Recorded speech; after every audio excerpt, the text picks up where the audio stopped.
Chapter 341, Condoms. Silas wasn't nearly as mad as Kasari thought he was. That wasn't because he was so sure that she was lying either. After all, he hadn't been by Kasari's side in 10 years. In that time, she had finished off her last year of high school and gone off to campus. Who knew what happened or how she could have changed in that time? He wasn't naive enough to be sure she had been some holy saintess the entire time. However, if Silas was going to make his decisions based on that, he would have never put his foot down in the first place.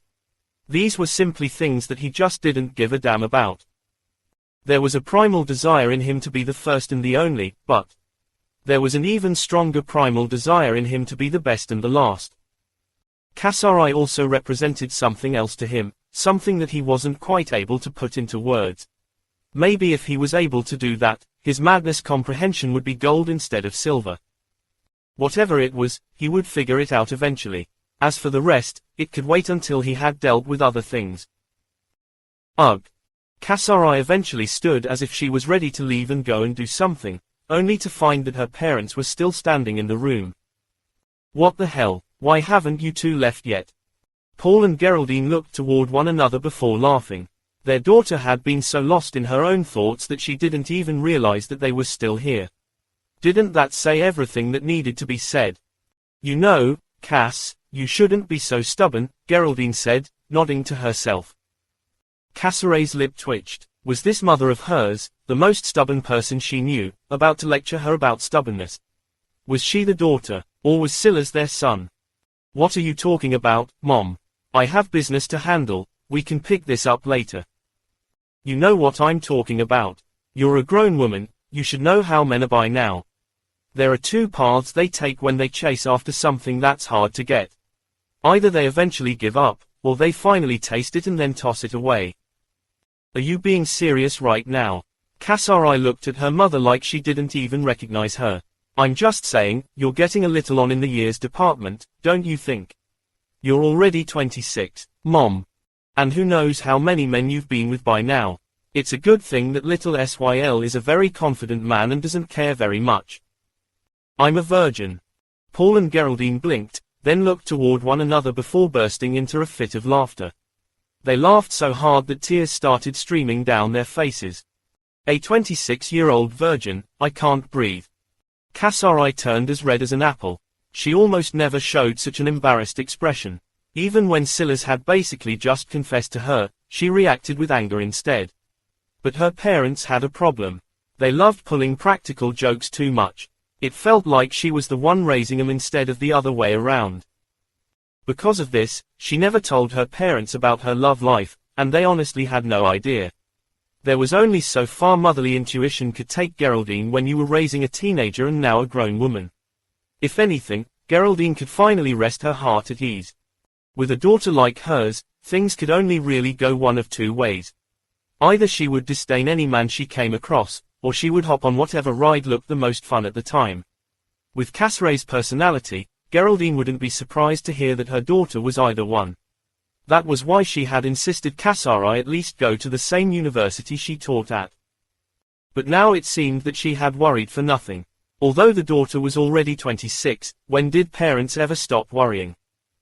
That said, what Geraldine really latched onto was the fact that Kasari was in such a hurry to defend herself. Clearly that wasn't for their sake. Her thoughts might as well have been an open book to them. It seems we have to buy them some condoms, Paul, Geraldine said seriously. Where do you get them in the apocalypse? Condoms. Why do they need that? Paul replied just as seriously. Let's have the firecracker pop a few babies out, then he won't be able to escape. Geraldine pondered this for a moment before nodding seriously. You're right, that really is the better plan. Do you know how to track your fertility days, dear? Let Mom teach you. The more they spoke, the redder Kasari became until she exploded. This time, it wasn't in rage, though. She just hightailed it out of her own office, rushing away at her fastest possible speed. Cass, dear, wait, Geraldine called after her. Don't you want to hear about my recommendations for lube? Talk to her, Paul.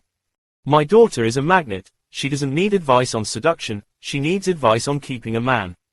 Ah, Geraldine slapped her forehead. I never taught her how to cook, she always refused. Forget you, you don't know how to cook either. I'll teach her how to cook. If she makes the kid my famous prime rib, he'll be in love for life. Kasari rushed out of her building and took deep, heaving breaths. Finally escaped. City lady. Kasari looked up to see the last face she wanted to see right now.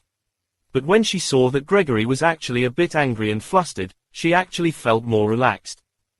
What's the matter, Gregory? It's like this. Kasari listened intently and eventually had to do her best to hold back her smile. He's done such a thing. That's absolutely unacceptable. When he returns, you're under strict orders to escort him to my office. I will interrogate him personally. Is that understood? Gregory's expression flickered, but he had no choice but to nod. N-O-V-L-B-J-N.C. Yes, city lady. I will do as you instruct. Good. Kasari nodded before walking away. As for her destination, that was, of course, Maya's workshop. Not only would she upgrade it now, but she had come bearing gifts. Gregory could only watch her walk away in silence. Inwardly, his heart was trembling. Why was the city lady's will so much more powerful now? What happened in this short time? Chapter 342 Brand. Silas stepped out of a portal and back into the abandoned borough of York City. The reason why Gregory was so infuriated could be imagined. He didn't want free and unfettered access to the portal, but Silas just appeared to use it, then went around him when he was blocked. As for why Silas was coming back out here, it was because he had a goal in mind, and that was to bring Olivia back. Olivia was currently in Love City. It was normally about an hour's drive from York City, 2 hours if you were unlucky during rush hour. But that was obviously not much of a problem right now. On foot, Silas was pretty confident in making it in 3 to 4 hours tops. Faster if he cut down the time by angling across the highways instead of just following the path he was used to. After all, highway roads were the most efficient for cars, but wouldn't necessarily be for someone who was on foot and could scale through forests. If he used his blue cyclone horse, 2 hours would be all that it would take. As for why he was going out of his way to do this, it was for several reasons. The first and only one he needed was that Kasari was his woman, and as such, he saw her comfort as one of his priorities. But that was still not the only reason. The second was because Kasari needed more support than just herself and her parents. Without someone she trusted with her life and death by her side, there would be problems. The third reason was because Olivia's scouting ability was beyond even Silas. He had noticed many times that she had an exceptional skill for it. It was just unfortunate for her that Silas' madness couldn't be broken past even for most with mentals higher than his own, let alone Olivia who hadn't even been close to that. She could be a valuable asset given the situation. The fourth and final reason was that the sooner they brought their team together, the better. Silas was only bringing Olivia back first because she was the easiest target. She was the closest and also would likely be the most useful in this situation. But if there was someone else from their original team, and he got a chance to bring him over, he would certainly take advantage. Silas set off on his journey. The Blue Cloud horse was able to race across even the ocean's waters with how light it was. It still lost about 20% of its speed and dexterity, but its ability to bolster Silas' stats was so high to begin with that this hardly mattered. Silas realized that he would definitely have to keep an eye out for mounts. If he could find a flying mount, just how much easier would that make everything? Still, the most efficient would be having a map of portals, where they appeared, and where they went to. If I could combine a map like that with a fast mount, there wouldn't be anywhere on Earth I couldn't get to with an hour or two at most. Unfortunately, that was likely a pipe dream. Or is it? I bet the government is keeping close tabs on information like that. Not only would they know where portals of their own appear, but they should also know what other portals are nearby theirs in the ether plane. Lost in thought, Silas had already crossed a great distance and was approaching Love City. Love City wasn't as large as York City, but it was certainly quite a substantial municipality. And now that he was closing in on it, there was another troublesome issue to deal with: how should he go about finding Olivia? The plan was always to return to Castlemaine, so there were no plans for a reverse search. Olivia would also have little way of knowing that a Castlemaine portal had appeared in York City, and unless she had Silas' strength, even if she did know, there was no way that she would risk going.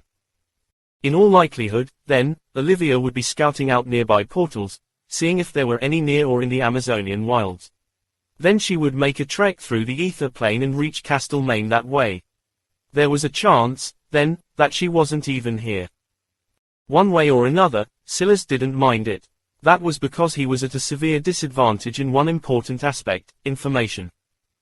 The government, legacy, and those hidden families all had their methods of trading information and communicating, but he did not. Unless he became a highly trusted member of the Grimblades, he never would. If he wanted to cover his back, at least understanding the several main cities around him was for the best. Another blockage is going to be ahead. Through the water again it is. Silas put away his horse and then began to approach. What Silas didn't expect to see was someone he recognized almost immediately. Unfortunately, it wasn't Olivia, but it also wasn't necessarily a bad thing. It was none other than a certain shieldman, Brant. Back then, Brant and his team had snuck into the Basilisk King dungeon, and Silas was very certain that someone had tipped him off to his location. N-O-V-E-L-B-J-N.C. He had ended up killing the woman Brant entered with and shattering Brant's hip. It wasn't that he had forgotten about Brant after the Castlemaine attack, it was instead that there was no point in holding him hostage anymore. Once the trial ended, they would all be sent back and he had no control over ensuring Brant remained under his control. So not only did he not bother with him much, he didn't even expect to get him on their team. What he expected even less was that Brant would actually be part of the military. Silas thought for a moment.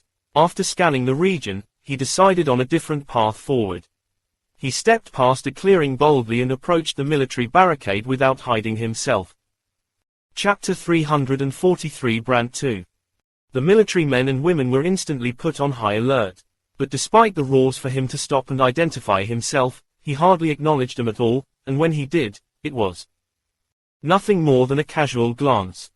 Brant was on high alert along with everyone else. He wasn't sure at first, but the closer Silas got, the more certain he was. He knew this man. Suddenly, memories he had mostly repressed came back up. He remembered Silas beating the life out of a dungeon monster with nothing more than his fists. Then, he watched Silas take on an entire team of elites and 3 trolls, only to come out on top regardless. Until now, Brant still hadn't seen a single person be anywhere near as powerful. It still somehow felt that Silas was in a league of his own. But that was only one aspect. He hadn't been able to read Silas' stats because his mental was far too high. But he had heard his friends call him a very familiar name. Silas. Were there other people on Earth with that name? Maybe. The population had just been cut down by 90+%, and most of them were young men far too eager for a new world of fantasy.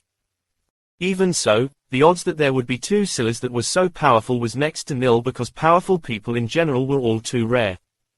Silas Grimblade. They were almost certainly the same person. Stand down, Brant barked. The military officials were taken aback, but it was also clear that Brant had the highest authority here. He had fought side by side with them, it was hard for them not to implicitly trust him, even if the usual military order and hierarchy were ignored. What they didn't know was that Brant really was helping him out. He knew that if he forced Silas to fight, it wouldn't be Silas taking the loss today.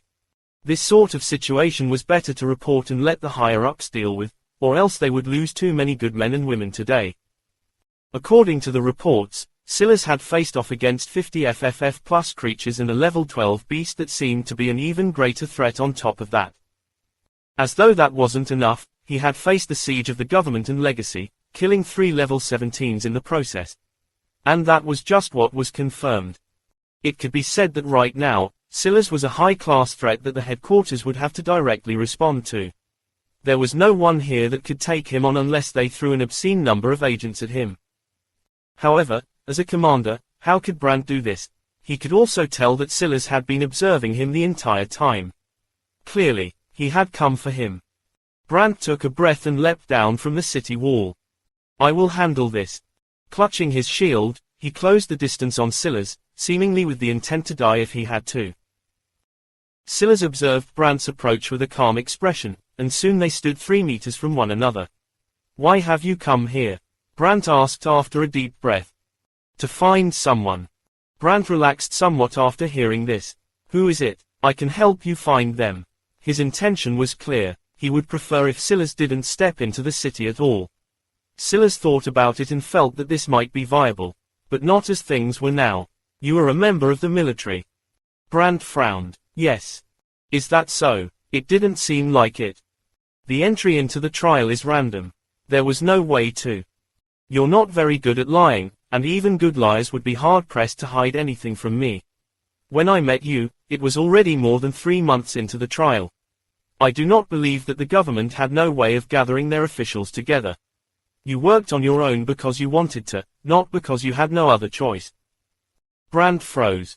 There was a silent lull between the two that made Brand far more uncomfortable than it did Silas. What do you want from me? Easy, really. I need a shieldman on my team. You clearly don't want to be here. You should join me instead. Join the Grimblade family. Brand sneered. What is the difference between you all and the government? Brand's fury made him far less afraid than he had been before. I am merely a collateral member of the Grimblades. You saw me working for Castlemaine. Am I not the same as you, forging my own path? Brand's gaze flickered. However, the moment Silas saw this, he knew that Brand had already made his decision. Taking a breath, Brand shook his head. I can't make such a decision. You can, and you will. You've already made your decision, you only changed your mind because something is holding you back. Tell me what that is and I will fix it for you while you find me the person I need. Brand was taken aback once again. He looked at Silas with a hint of fear in his eyes. This man, why did it feel like he was constantly reading his mind? My family, I cannot leave them. Silas nodded. How many? My wife and my 3-year-old. Okay, I will handle it. Brand hesitated, but still grit his teeth. He could see it in Silas' eyes. If he chose to back out or showed that he was hesitating, he would just kill him. There was a certain coldness about Silas that was somewhat masked, but it was very much there. This was a fearsome man, one who only acted for his own interests. By all rights, he should be the last person Brand wanted to join. But he had also watched Silas run back to protect a village he had no obligation to protect, all because he wanted to save someone. At the very least, Silas had a bottom line, and even if he didn't, he was strong enough that it was unlikely that he would ever have to touch that bottom line at all. But there was a more important reason for all of this. Brand hadn't been able to climb high enough in the military to reach the status he needed. He tried to change that in the trial, but he ended up grinding his wheels and didn't benefit as much as he would like. Silas' appearance had brought him crashing back down to earth when he thought that he had already grown quite powerful himself. Even if Silas was dangerous, he had to be by his side. That was because Silas was his chance of being part of an upper echelon, of truly having power to protect his family instead of hoping in the benevolence of others. Silas was the only one who could give him the power he couldn't grasp himself. Who do you need me to find? Brand asked. You know her already, Olivia. Brand's expression flickered. I already know where she is. Silas nodded. Good. Chapter 344, Flirt. Silas returned to the Amazonian wilds on the same day. His target this time was different. He needed a method to bring Brand's family back, and that obviously entailed transportation and a plan of action.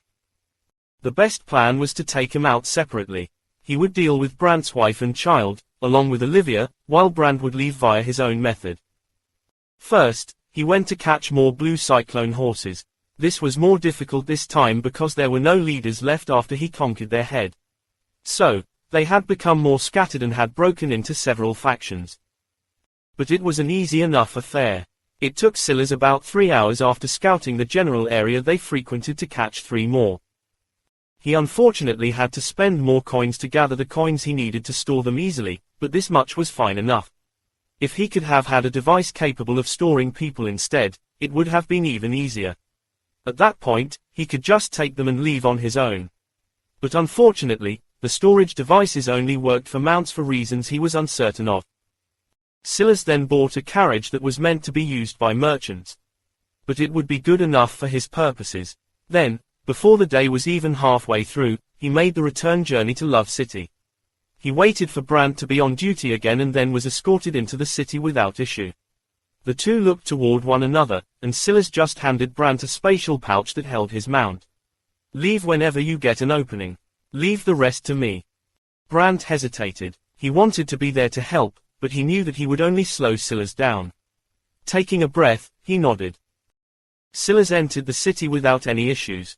The problem he faced now was Olivia. Brant hadn't been able to take her out because her situation was a bit special. In fact, her situation was the same as Brant's family's, which was why both things had to be handled by Silas. The government was observing Brant in secret. Obviously, he had been put on a watch list of sorts. Although he came prepared with his reasons, the government wasn't stupid enough to take everything he said at face value. As a result, his family had been put under some covert monitoring, NOVELBJN.C, The good news was that it still wasn't yet to the point that it was excessive. It was mostly a precautionary measure, which was why Brant noticed that he was being monitored at all. Otherwise, if they had placed their higher-level agents, Brant might not have realized there was something wrong until it was far too late. The bad news was that any such movement would definitely be reacted to at the first instance. Brant wasn't of high enough military rank to be given the true keys to anything, which was why he was willing to follow Silas in the first place. But he still knew enough that the government wouldn't allow him to go so easily. After all, he was one of the few who knew the trial was coming ahead of time. By now, Olivia's problem was obvious. The reason Brant knew where she was happened to be for the same exact reason. She was being heavily monitored. Not long after the trial concluded, she was found out.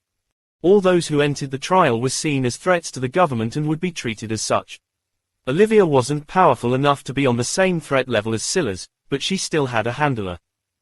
This whole ordeal made Silas realize that the government was slowly becoming more organized. They had been caught off guard by the sudden conclusion of the trial ahead of time, but sometime soon, within half a year by this pace, they would regain their hold over the reins. Silas drove through the city. Love City luckily didn't have any active portals nearby, at least not yet, so this wasn't an issue. There were a few outside of city limits, though, which was why Silas couldn't just drive all the way back to York City. But this still made things far easier. He pulled up to a house and took a step out. "Miss Collin, I'm here to pick you and your daughter up." Miss Collin was a woman no less burly than her husband. It was clearly not just a matter of fat. She had strong shoulders and a barrel-shaped waist. Silas immediately pegged her as a powerlifter the moment he saw her, and given her size, she was certainly not bad. Behind her leg, a chubby little 3-year-old boy stood. His mother's leg was so thick that Silas almost didn't notice him. Miss Collin shook her head. "I've told my husband many times that I don't need such protection." Silas didn't respond, maintaining his stoicism. Miss Collin, however, didn't have a poor reaction to this. Instead, she found it only natural. She was married to a military man, so she knew what military men were like. Silas escorted him to the black SUV and then began to drive. Things were going smoothly, for now. Target is on the move. Nothing out of the ordinary, it just seems that the Major is taking extra precautions after the last excursion. Understood. Two unknown voices slipped into the shadows, and they began a series of trade-offs. The city was too sparsely populated now, even an amateur would be able to notice that they were being followed by call. As such, the government had separated the city into bubbles and gave certain ether users jurisdiction over them. That way, high-profile targets would always have an eye on them from somewhere. This chain of trade-offs followed Silas and the mother-son duo all the way across the large city until Silas left them at a small amusement park. Seems Major Collin has gone a bit senile. He actually hired such an unprofessional handler. He's gone off to flirt with girls. Chapter 345, Show Me. Silas knocked on the door of a duplex. It wasn't long before a woman with caramel skin came to the door. She looked more than a little bit sweaty, as though she had just been in the middle of a truly intense workout. But before she could react, the door was pushed in and something was pressed against her lips. Her eyes went wide, but her struggle was futile as she was toyed with in ways and touched in places she hadn't experienced in too long. Repressed lust was one thing, but being raped was another matter entirely. She had no desire to be treated this way, and her lust was easily overwhelmed by her anger, humiliation, and fear. Wasn't she being monitored? Where were those bastards now? Silas kicked her door closed, and the despair seemed to set in for Olivia, only for the sensations to suddenly stop coming in a wave. She was about to scream, but one hand was immediately placed firmly over her mouth and the other constricted her throat. What she thought would have been a high-pitched screech became nothing more than a stifled grunt and a bid for air. It was only now that Olivia finally got a good look at who her assailant was. Toward Silas' appearance, there was only more confusion and even greater anger on top of that. This bastard. Have you calmed down now? Good. He released Olivia's mouth and throat, but before she could say anything, he spoke first. If you don't want to be choked again, don't speak. I had to do that just now or else there would be trouble. Now, open your garage for me. Olivia's anger finally became something closer to reason. She wasn't exactly a genius, but it didn't take one to understand Silas' intentions. Okay. The garage was opened, and Silas pulled the black SUV into it. Did you really have to pinch my ass like that? Olivia asked through gritted teeth. Silas had only taken more advantage of her just now, and she truthfully didn't know how to feel about it. Silas was definitely her type, at least in the looks department. But she had long since crossed him off her list because of Kasari. It didn't matter how long ago it was, you don't just cry over things from 10 years ago that you've supposedly gotten over. Olivia wasn't a fool. If she wanted to stay friends with Kasari, she wouldn't touch Silas with a 10-foot pole. I only did what was necessary. We'll have to waste about another 2 hours now. Silas quickly filled Olivia in on the plan. The 2 hours they needed to kill was the time it would take for the mother-son duo to finish up at the amusement park.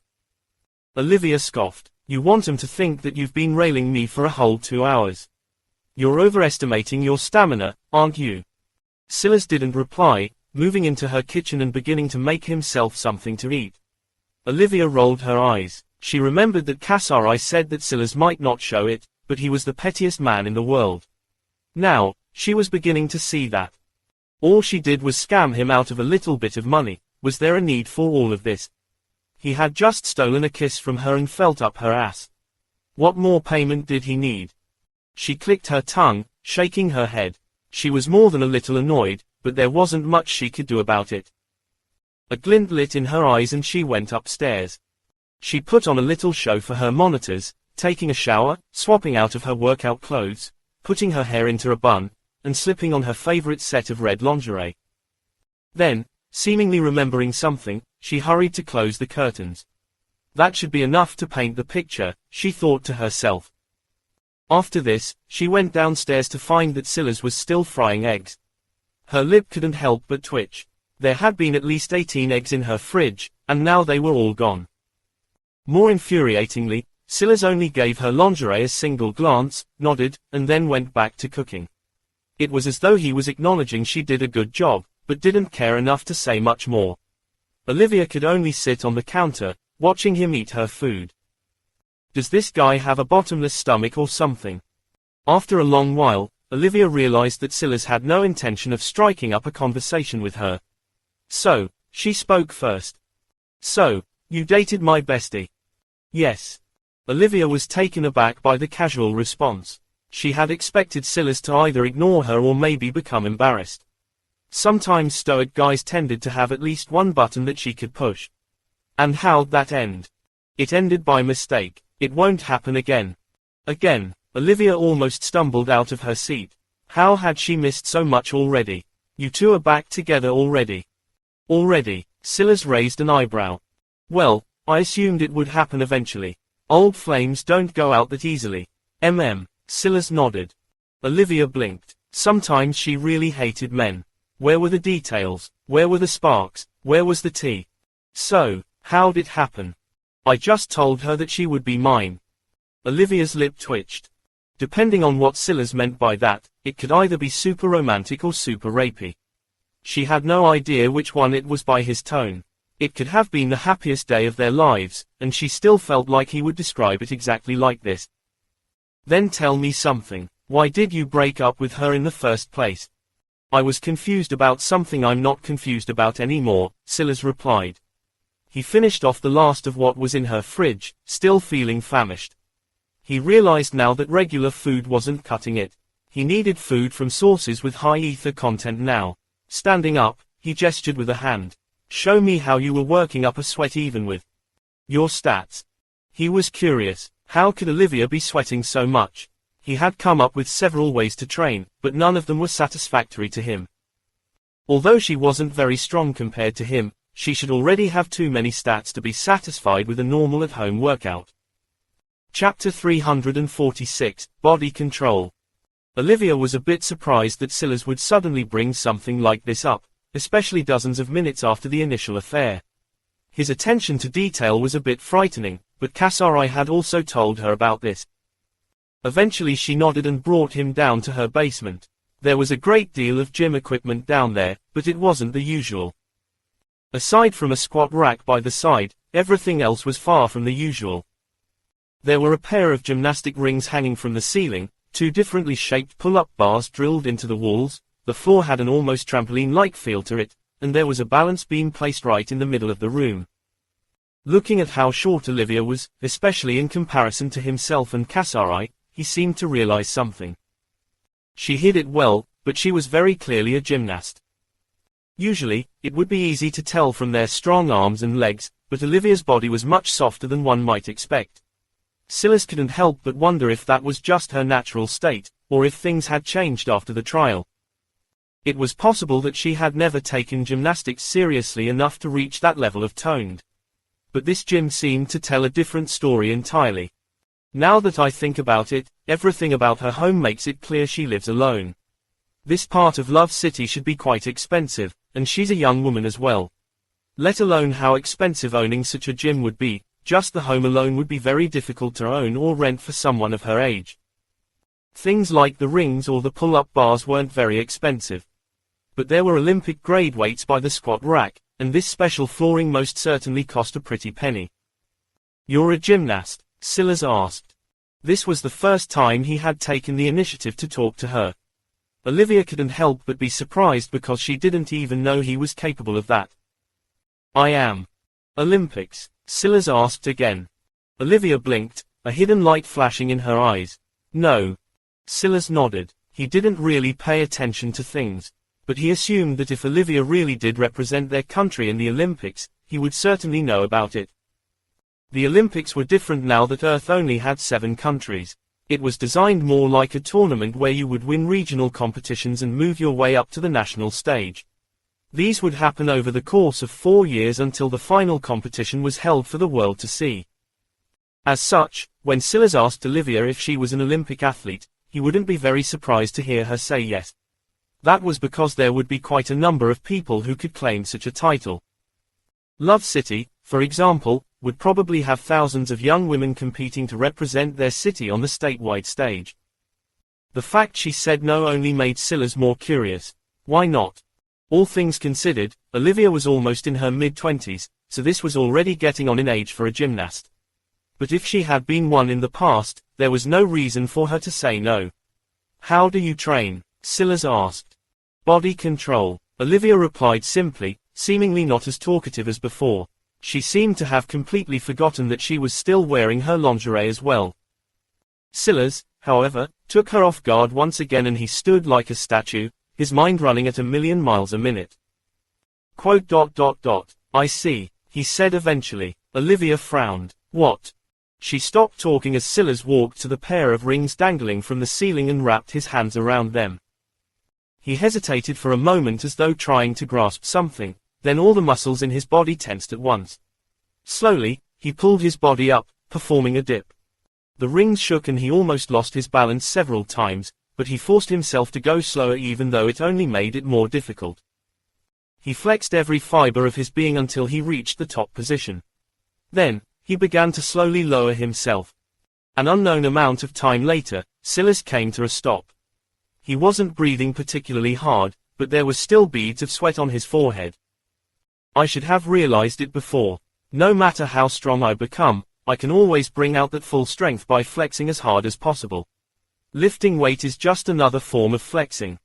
If I want to change that isometric exercise to a true exercise of movement, all I need to do is slow things down, focus on every individual fiber, and add instability to the exercise.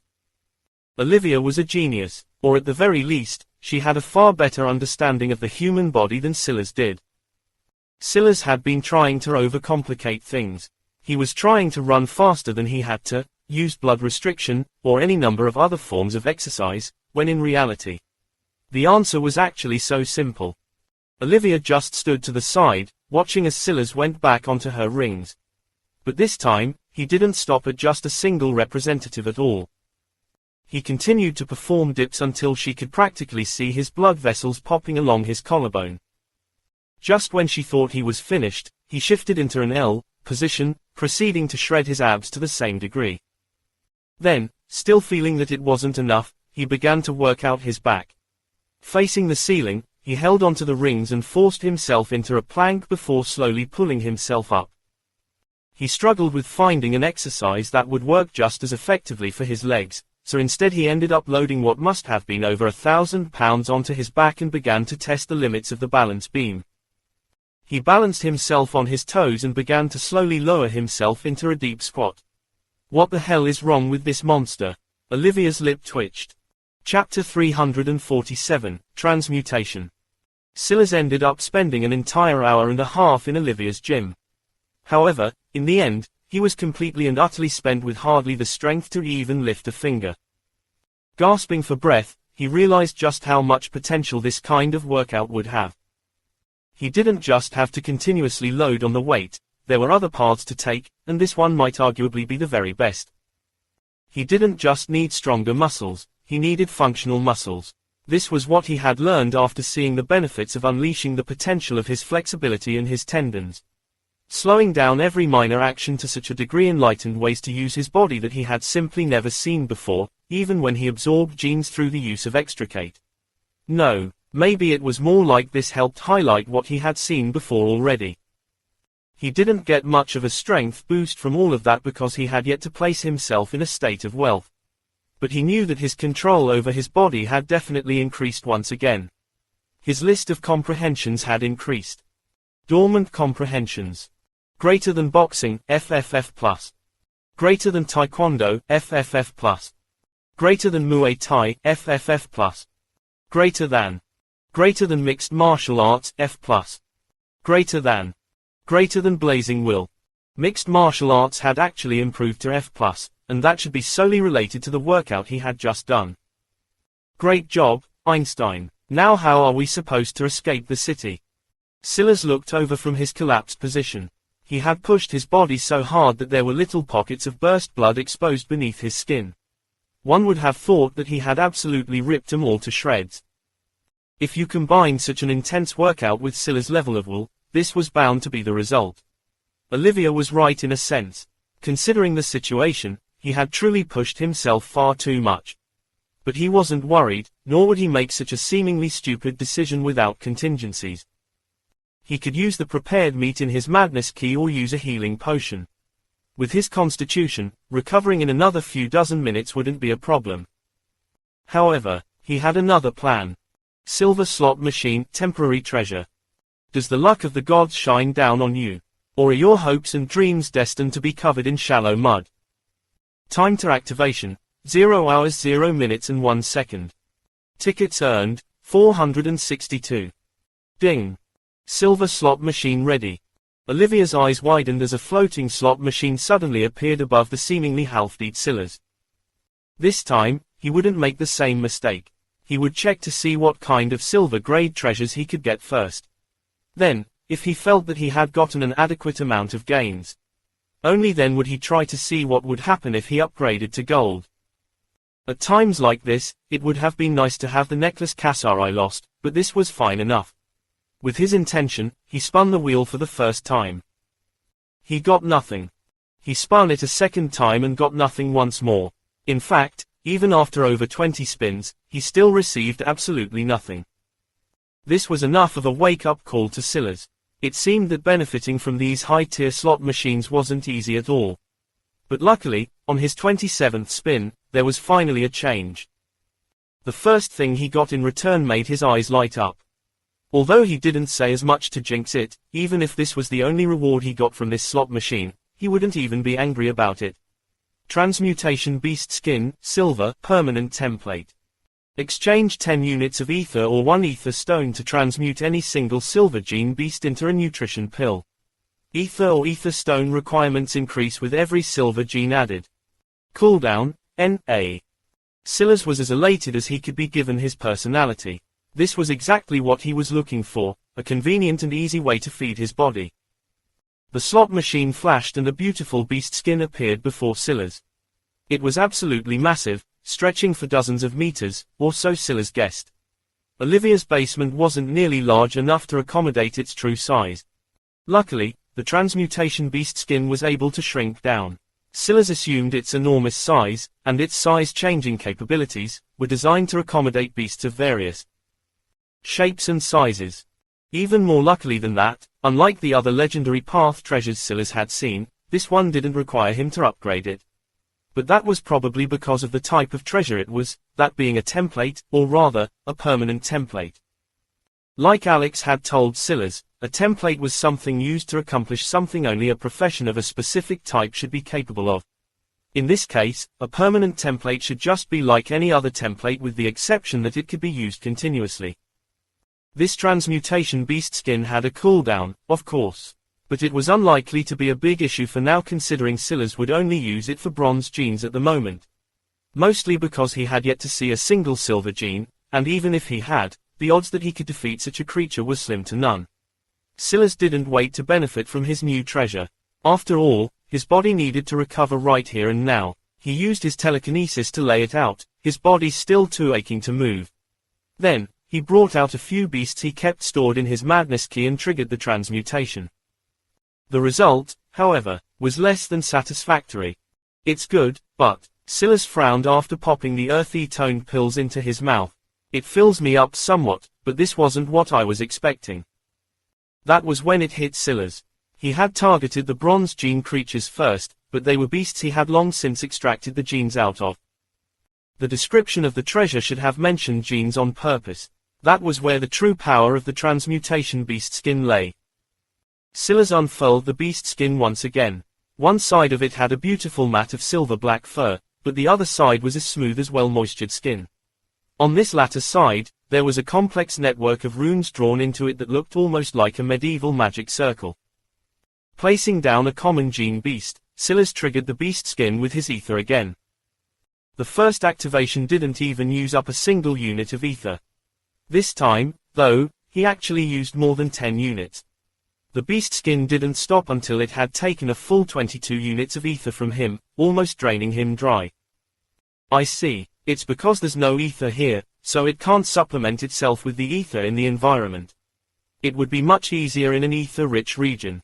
If I'm right, if I was in an ether-rich environment, these common genes wouldn't even take a fraction of an ether unit either. The beast in the center burst into a rain of blood and flesh that was quickly further condensed until its red hue became a condensed array of runes that covered the pill that remained. From a simple earthy brown pill, what was left instead was an aromatic pill that shimmered with the colored characteristics of the dead beast.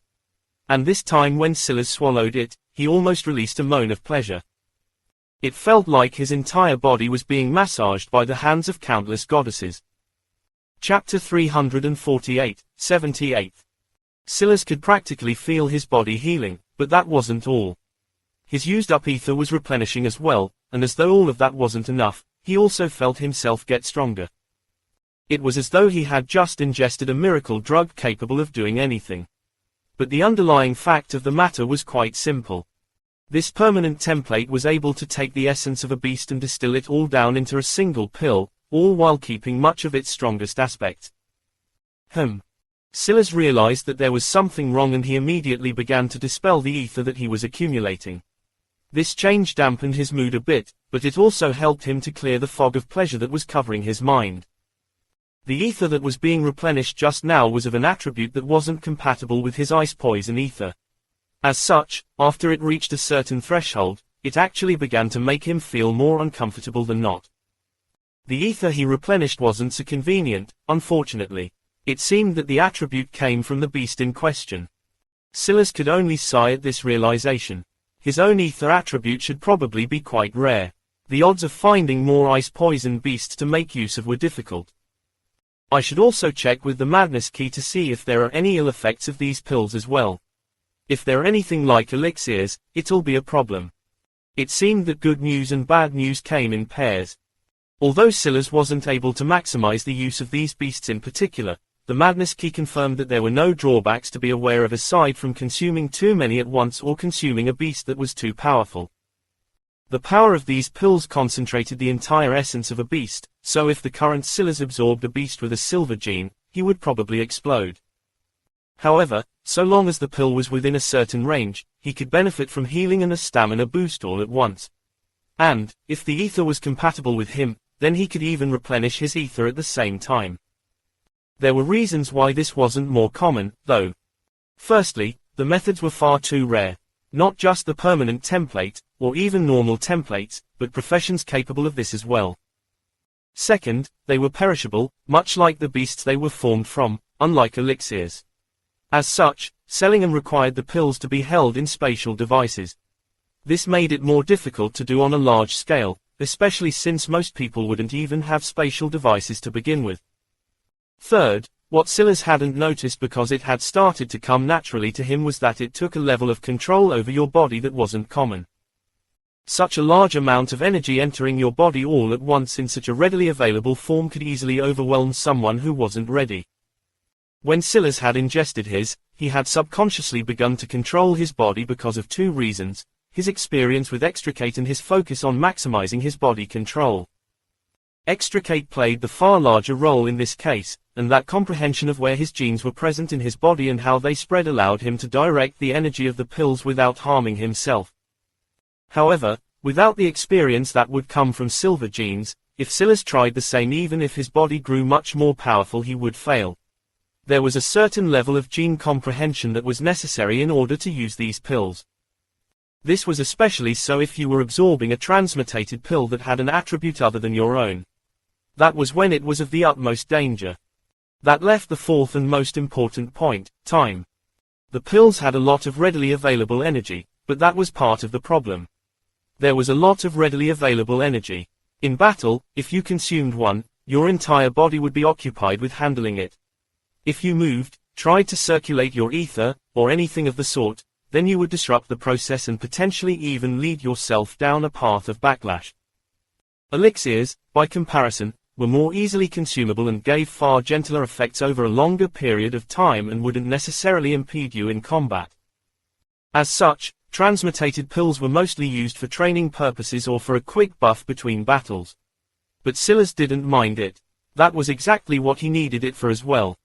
He was already having trouble keeping up with his nutrition and sleep properly.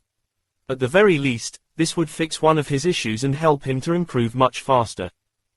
If he paired a state of wealth with his intense body control training and sprinkled some of these transmutated pills on top, he would be able to quickly break free of his stat limit. This should also work for his mental stats as well.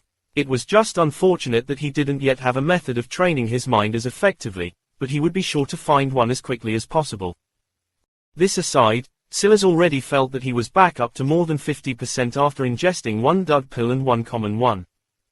He injected the wasted ether into a second round and finally managed to form a second common transmutated pill. Only then was he back up to over 90%. Feeling that he had spent enough time on this, Silas began to spin again. But this time, it was even more worrying. He went over 50 spins, then over 60, then over 70, but he still didn't get anything. It wasn't until over 50 spins from his last cash in that he managed to get a roll of something. His 78th spin. Planar convergence gate, silver, template. Exchange 100 units of ether or 10 ether stones to open a portal between your world and its ether plane. Location will be a one-to-one translation of space and time. Gate will last 10 days upon opening. Uses left, 3/3. Chapter 349, Fates Align. Silas' gaze flickered when he saw this. Honestly speaking, it was a little bit of a disappointment, mostly because he wasn't sure what he would use this for, especially since the portal would only be temporary. In addition, he couldn't choose the locations it opened to. The description says a one-to-one translation of space and time, so he assumed that meant there was a coordinate system that aligned the ether plane and Earth both, and this treasure would rely on it to act. The real question was if this coordinate system was as jumbled as it seemed, or if that was just. Scylla's heart skipped a beat.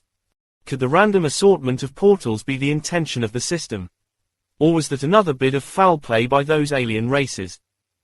On the surface, it seemed to make sense. With technology being ruined thanks to ether, the random appearances of portals practically became the only real way to travel across the world. But Scylla's mind spun, his thoughts flickering. He had only thought about how the randomness of portals helped him, but he never considered how much it harmed Earth. For example, if Earth had been completely isolated across their continents, wouldn't it have been much harder for them to butt heads during the sixth summoning? They would have grown isolated on their plots of land, and by the time they gained enough treasures, mounts, or fixed the technology issue, everyone would have already established themselves. Things wouldn't be much different than they were now, with different governments working in semi-harmony. But instead, they were stuck in a scramble for resources between one another, not willing to let the other get a leg up, and that was what would lead to a ton of conflict. For now, the governments were mostly butting heads with those hidden families and legacy, but as more portals began to appear, and it became more natural for them to intersect. Wasn't conflict between governments inevitable? The more Scylla thought about it, the more he felt that it was likely. And the more he realized just how deep these waters were. Be strong. His gaze flickered as the words of the madness key came back to his mind. He would have to consider how best to maximize this planar convergence gate later. With that thought, he began to spin again. This time he got a new roll on his 101st. It seemed that the last few dozen were just him being extremely unlucky. Stellae upgrade crystal, silver, treasure. Sacrifice to trigger hidden upgrades in dens, class stells, and city stells. Note, grade of city stellae is impossible to improve. Grade of den or class stellae upgrade will depend on luck. Uses left, 5/5. Scylla's eyes lit up again. His current only den was the sperm whale den, and though it was powerful, it was only level 5. It seemed that it would be possible to use this treasure to upgrade it. However, the treasure itself was also a bit cryptic. What kind of sacrifice? And if the grade of a city stellae wasn't going to be improved, then what was improving? Scylla's had already spent a lot of genes on questions today, but it seemed that he wouldn't be able to escape using more. After 3, he managed to figure out most of the situation. The sacrifice could be one of several things. It could be genes, it could be like stells, and it could also be other treasures. Of course, like stells gave the best return. Meaning, sacrificing dens to upgrade the den worked best. As for the city stellae situation, it was a bit of a double-edged sword. It was possible to use the stellae upgrade crystal to upgrade the level of a city. For example, from grade 1 rudimentary village to grade 2 rudimentary village. However, while this would increase the stats, and allow more spawns and villages to appear, it wouldn't increase the amenities available. If you used the upgrade crystal for that purpose, you would end up causing a lot of dissatisfied villages, and the benefits wouldn't outweigh the losses. It was possible, though, to use it as a bit of a loophole, maybe to avoid having to upgrade or meet certain requirements. But it would always come at a cost. On top of this, it was necessary to sacrifice a lot to get these upgrades. Unless there was a very special situation at hand, it wasn't worth it. The dens and class stells, on the other hand, now that was more than worth it. He just had to be careful about how he used it and when. He also had to be cautious about upgrading dens for other reasons as well. If he was too casual, he might end up with an extremely powerful den that only produced one creature a year. That trade-off also wouldn't be worth it, especially if they needed to put it in the line of fire and risk it dying. With that thought, Scylla began to spin again. It seemed that his previous luck was truly just that bad, because on the 123rd spin, he landed on something again. The Fates Align, Silver, Secret. Scylla almost sat up when he read this title. He felt something inside of him churn the moment he saw it. The Fates Align, Silver, Secret. Your paths are converging but the compass spins chaotically. The system has seen your plight and chooses to send a beacon of light to illuminate your way. Will you accept this guidance? Scylla hesitated for a moment. Was it a perfunctory question? Or would there be a reason for him to reject it? His first instinct was to ask the madness key, but he almost immediately felt a welling up of danger. A taboo. Silas hesitated. Something was telling him that this question existed for a reason. If he accepted it, Silas took a breath and calmed himself, closing his eyes. Then, he did something most probably wouldn't. He moved his intention and clicked no. Chapter 350, Out. The fates align, Silver, Secret. Your paths are converging but the compass spins chaotically. The system has seen your plight and chooses to send a beacon of light to illuminate your way. Will you accept this guidance? No. The pressure on Silas' chest disappeared all at once. And then, there was a strong suction force that came from his body. Before he could react, the fates align was sucked into his body and swallowed by his gluttony seed. Silas blinked in confusion for a moment before he felt a strong strength coming from his seed. He even felt that because of this change, he might be able to use his telekinesis to levitate for a brief instant if he activated his gluttony seed at the same time. But even without going all out, the effectiveness of his gluttony seed had increased greatly. He could probably easily wield something as heavy as 100 to 120 pounds with his gluttony seed for up to a few minutes. And now, even without his gluttony seed active, he could likely control around 70 pounds without issue. This was a great boon. A part of him was still curious about what the fates align wanted to tell him, but he was confident enough in himself to figure it out. This secret should have been triggered by a certain factor in his life. That meant that the system had deduced it. And to Silas, if someone else could deduce something, even if it was a million-year-old alien technology, he was confident he could do the same. Silas continued to roll. This time, it wasn't until precisely his 200th pull at the machine that he finally got something else. Brittle gene state elixir, silver, formula. Concoction method of 3-use brittle gene state elixir. 20% chance of forming 1-day brittle gene elixir. 1% chance of forming 3-day brittle gene elixir. Formula can be learned by applicable professions. Uses left, 3/3. This is classified as a silver formula. Silas was left a hint disappointed again, but it seemed that gene elixirs were rare for a reason. The formula in his hands now was probably the most valuable formula in the world. He would just need someone of the alchemy profession to make use of it, and it was also a question of how rare the materials would be as well. Most people would be stuck in a rigid gene state. This alone, with stat and gene limits, was the largest reason for a person's slow progress. If this could be mass-produced, or at least produced at a rate high enough to sustain a city, this would be a huge boon. He set aside his disappointment and continued to spin. Kasari would have a few upgrades coming soon, and each one would come with a spawn chance. If she focused on a few professions, it would be hugely beneficial. The tickets continued to be consumed until the slot machine came to a stop at the 247th. Mance's wand, silver, treasure. Silas sighed when he saw this come up. He knew that eventually his luck would run out and something quite useless to him would appear. This sort of treasure was the last thing he wanted because it would be difficult for him to use unless it had a very specific kind of use. Case. The hero shield he had lost was a good example of this. He could only use it because it had an area of effect defensive skill attached to it. Without that, it would be useless. It was the same reason he couldn't make use of swords very effectively either, and Azrael's weapon, despite being so high-leveled, usually just ended up sitting in his madness key unused. However, as Silas was thinking this, he read the description and saw something that made his gaze flicker. Mance's wand, silver, treasure. The paths of the Mance are long and complex. There is no one path that is superior to another, but the distance one can travel depends greatly on your strength of heart. The Mance's wand allows you to feel and sense your path of the Mancer, how to progress it, and how to improve it. How far you can see down this road will be decided by your own personal insight. It was the oddest description of a treasure that Silas had ever seen. There were no stats, no requirements. In fact, it read more like the introduction to a dungeon or a quest. But it was exactly that which intrigued Silas. He carefully took the wand with his telekinesis. Then, he activated basic etherflow with what small bits of ether he had left just to see what would happen. His mind was suddenly swamped with an array of senses, but it felt blocked and even somewhat stuffy. He realized immediately that this was for two reasons. First, the ether in the region was too sparse. And second, even if it wasn't of his particular element, so it was hard to sense the path he needed for it. But that aside, he realized that the wand, although looking like a normal wooden stick, had far more capability to absorb and gather surrounding ether than he did.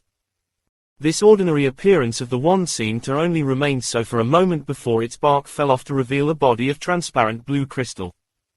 It took on the characteristics of my ether. Silas blinked, realizing the change immediately. Is this how it will help me fix my future path? Fascinating.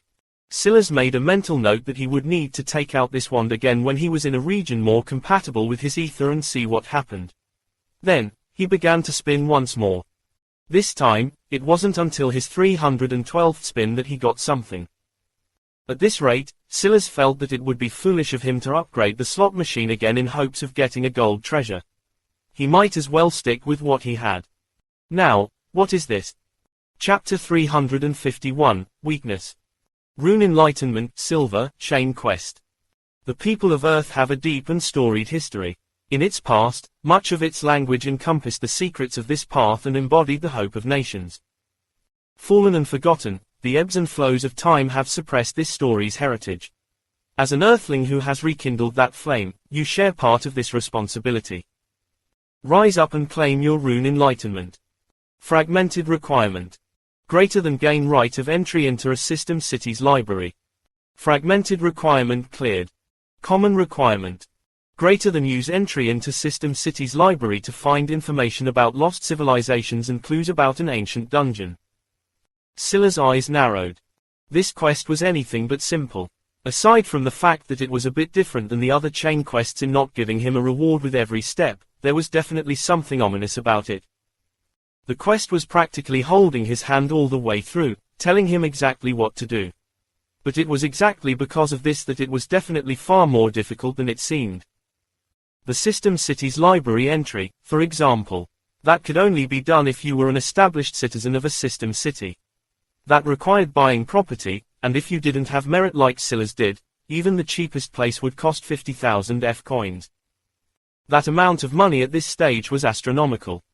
For comparison's sake, Silas had killed over 200 demons and cleared out over a half dozen of their settlements only to come back with 30,000 coins. On top of that, he wouldn't have even been able to be so efficient if not for having a team of level 14s to back him up. Most people on Earth weren't even level 1 right now. Where would they find 10 level 14s, let alone 10 level 14s willing to follow their orders? And this was all just the fragmented leg of this quest. The common leg sounded simple enough. But was it really? Silas had a feeling that finding this information would most definitely take a while. How many books were in that library? Would he have a reliable filtration method? And even if he did, how many of those books would he have to read? This could easily end up becoming a several-day-long affair. Then there was still the bronze and silver legs of the quest to consider.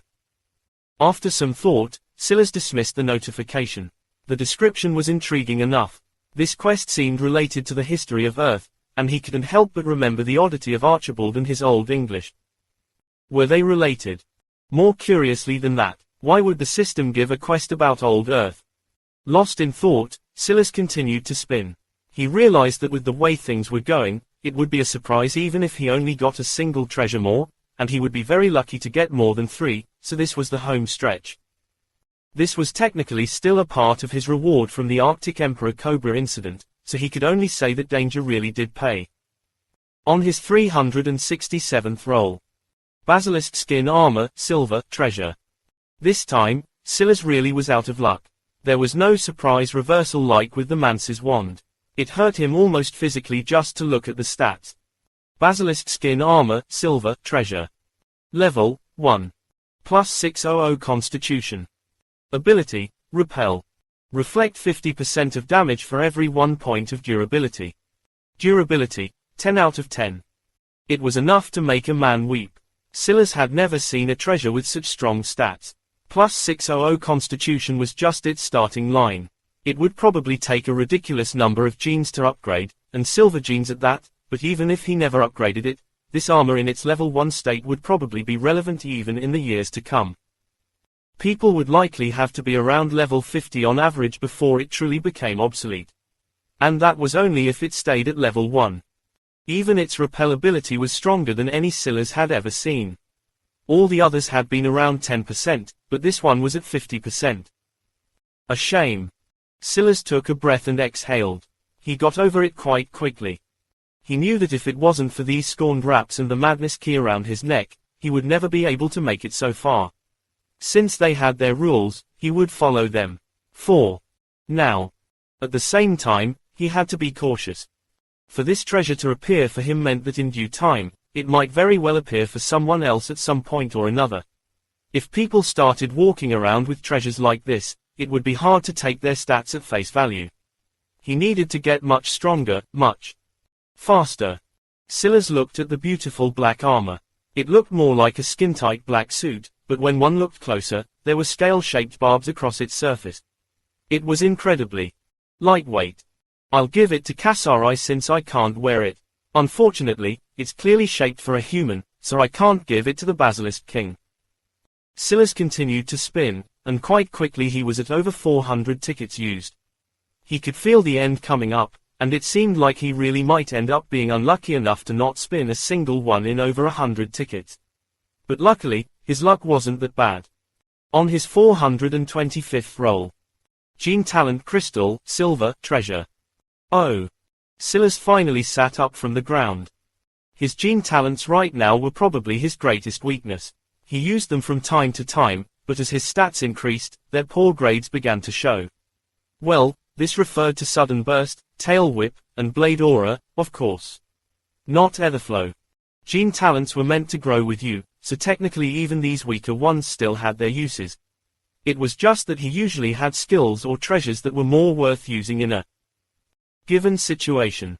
The main benefit of gene talents was that skills relied on ether, but gene talents relied on your stats and personal stamina. It was like another reserve that could be used in battle. When he used a gene crystal, the gene that formed came with a gene talent baked into it. But this gene talent crystal seemed to allow him a chance to create his own gene talent. Silas already knew what he wanted to do. Ever since he saw Joel's less than shadow walk skill in the stabilizing bracelet, he had wanted a movement method that could at least be comparable. Would this gene talent crystal be his chance to shore up his weakness in movement? Chapter 352, Rune Breath. Gene Talent Crystal, Silver, Treasure, Capacity, 450. Much like a gene crystal, this gene talent crystal wanted him to load in a catalyst. It would then calculate the genes that it would need to spit what he needed out. With a capacity of 450, though, it would need 450 genes. Or more accurately, 450 silver genes. Silas could only suck in a cold breath when he realized this. It would be a troublesome matter, indeed, to benefit from this gene talent crystal. Even so, it was still technically less valuable than a gene crystal with the same capacity. That was because it wouldn't give him any boosts to his stats, nor would it give him any increase to his stat and gene limits. It would only give him a chance to unlock a gene talent. It could be classified as a glorified skill, even. There was another limiting factor as well. If the gene talent was too powerful, then he would likely end up storing a gene talent he couldn't use without literally dying of exhaustion. His heart would explode from the labor.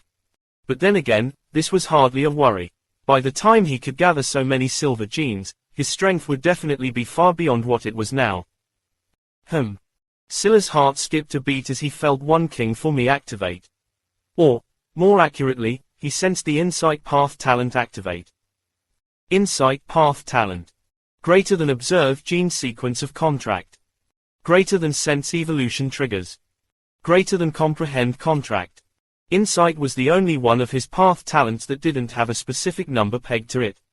It was vague and came to him more as intuition than anything else. He had felt that the Arctic King Cobra was a chance for the Basilisk King to evolve, for example.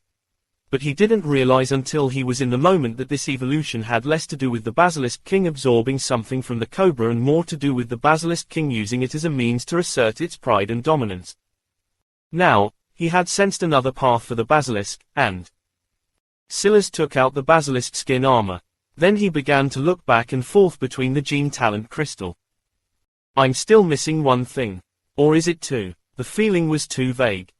Until the Gene Talent Crystal appeared, he thought that the Basilisk skin armor would just have to be handed over to Kasari.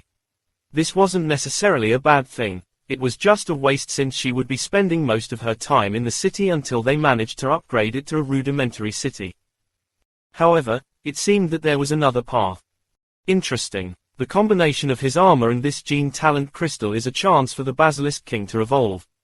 I wonder what's missing. Silas made a decision. If he didn't find the third item he needed to catalyze the reaction anytime soon, then he would leave the armor with Kasari. As he saw things, she was his woman, so she should have some level of protection. When he found the third item he needed, he'd take it back. It would kill two birds with one stone. He had a feeling that whatever evolution the Basilisk King got from this wouldn't be a simple one at all. He would have to continue growing his strength if he didn't want to be shredded apart by their fusion. With that, Silas began to casually use the rest of his tickets. He was quite satisfied with his gains, so he wasn't really expecting much with the tickets he had left, but surprisingly he got something else when there were just 3 tickets left. Unyielding Scholar, Silver, Title Sequence. Unyielding Scholar, FFF+ Title. Your mind is an embryo of chaos, dense in its unpredictability and lofty in its ambition. You are not only sharp, but your wisdom is no less powerful than your will. Devours Blazing Will. Plus 200 Wisdom. Plus 200 Will. Plus 100% Wisdom. Progress to unlock. Greater than Comprehend Rune Breath. Greater than Discover Rune with 50 foundations. Discover, or does it mean create? His reward wasn't the title, it was rather the title sequence of Unyielding Scholar. This was actually not a bad boon because this title had been on the list of FFF+ titles he would need to unlock Etherflow with his 200 capacity bronze gene crystal. He had been rewarded with it here, and that wasn't bad considering asking the Madness Key would have cost a pretty penny. All things considered, it wasn't a bad outcome. It seemed that the world was pushing him toward unlocking Etherflow. Between Ether Flow, Rune Flow, and Skill Flow, he had to admit that he was leaning toward the first as well. He wasn't in a rush because gathering the 200 genes he needed would take a very long time, so he hadn't come to a certain decision just yet. But it was good that such a thing had appeared now. Now he just had to figure out what Rune Breath was and what it meant by discover. Could it mean just analyzing a 50 foundation rune? It couldn't be that easy, right? He had already analyzed the 32 foundation ice poison rune with hardly any effort at all. After all, back then he had very limited knowledge of runes. He had yet to even complete the 9-door training course all the way through. Now, if he had to analyze a 32 foundation rune again, it wouldn't take nearly the same amount of time. He had a hard time believing that one of the tasks for unlocking such a title was so easy. How would someone just starting their path of rune mastery unlock Rune Breath? Rune Breath is an upgrade of Rune Insight. Starting from Rune Sight, to Rune Visualization, to Rune Enlightenment, and finally to Rune Breath. This state in particular refers to a state of oneness with runes that allows their natural flow toward your command. This will severely decrease the amount of wisdom it will take to accomplish the same actions. Chapter 353, Rune Breath 2. Unlocking Rune Sight means to open one's mind's eye to allow the sight of runes. Unlocking Rune Visualization means being capable of seeing not just the two-dimensional structure of runes, but being able to experience its full 3D structure with a single glance. Rune Enlightenment represents a state of being able to comprehend the likely ability of a rune simply by feel. To move through these first 3 stages usually required familiarity, time, and patience. Much like master chess players who can rely on pattern recognition in crucial moments, so too must a rune master be capable of such things. However, Rune Breath is a well-known dividing line. Many laymen can reach Rune Enlightenment given enough years and effort. However, Rune Breath is a chasm that separates the talented from the untalented. If a new rune master just starting out would like to learn Rune Breath, the best advice is to hope and pray. The Madness Key was known to be cheeky from time to time, and Silas could almost feel like it was being exactly that this time around. What amused Silas the most was that this cheekiness always appeared when he asked the most borderline of questions. For example, when he asked how to complete the summoned Ascension, its only answer was, be strong. Now, when he asked a purposely broad question that would force it to describe 5 answers for the price of 1, it reacted like this as well. It almost made him think the Madness Key was a bit sentient. That would probably explain its excessive greed and how it took advantage of him whenever it got the chance. But he didn't pay much mind to it, at least not for now. Talent, huh? Silas closed his eyes and sat in meditation. By this point, Olivia was getting tired of holding her tongue. She had just sat here in awe while watching Silas pull out treasure after treasure. However, just when she was going to speak as that damned slot machine finally vanished, Silas actually completely ignored her again and began to meditate. There was an odd aura around him that seemed to slowly be building up momentum. And then, Silas' eyes snapped open, a blaze of green fire dancing in his eye. There was a sudden strong wind despite the fact they were in a basement, and for a moment, to Olivia's gaze, Silas seemed far larger than life. Silas, however, felt something different. He could hear rattling chains, the sounds of cries and sobs of pain and mournful sadness. He could hear earth. Silas unlocked rune sight the moment he absorbed Enchanted Scribe. He wasn't actually sure if much of his talent was innate because he had also used Extricate back then. Thanks to that, he didn't just gain Enchanted Scribe that day, he had also grasped all the feel and subtleties that came with it as well. Thanks to this, he was able to easily grasp rune visualization and rune enlightenment.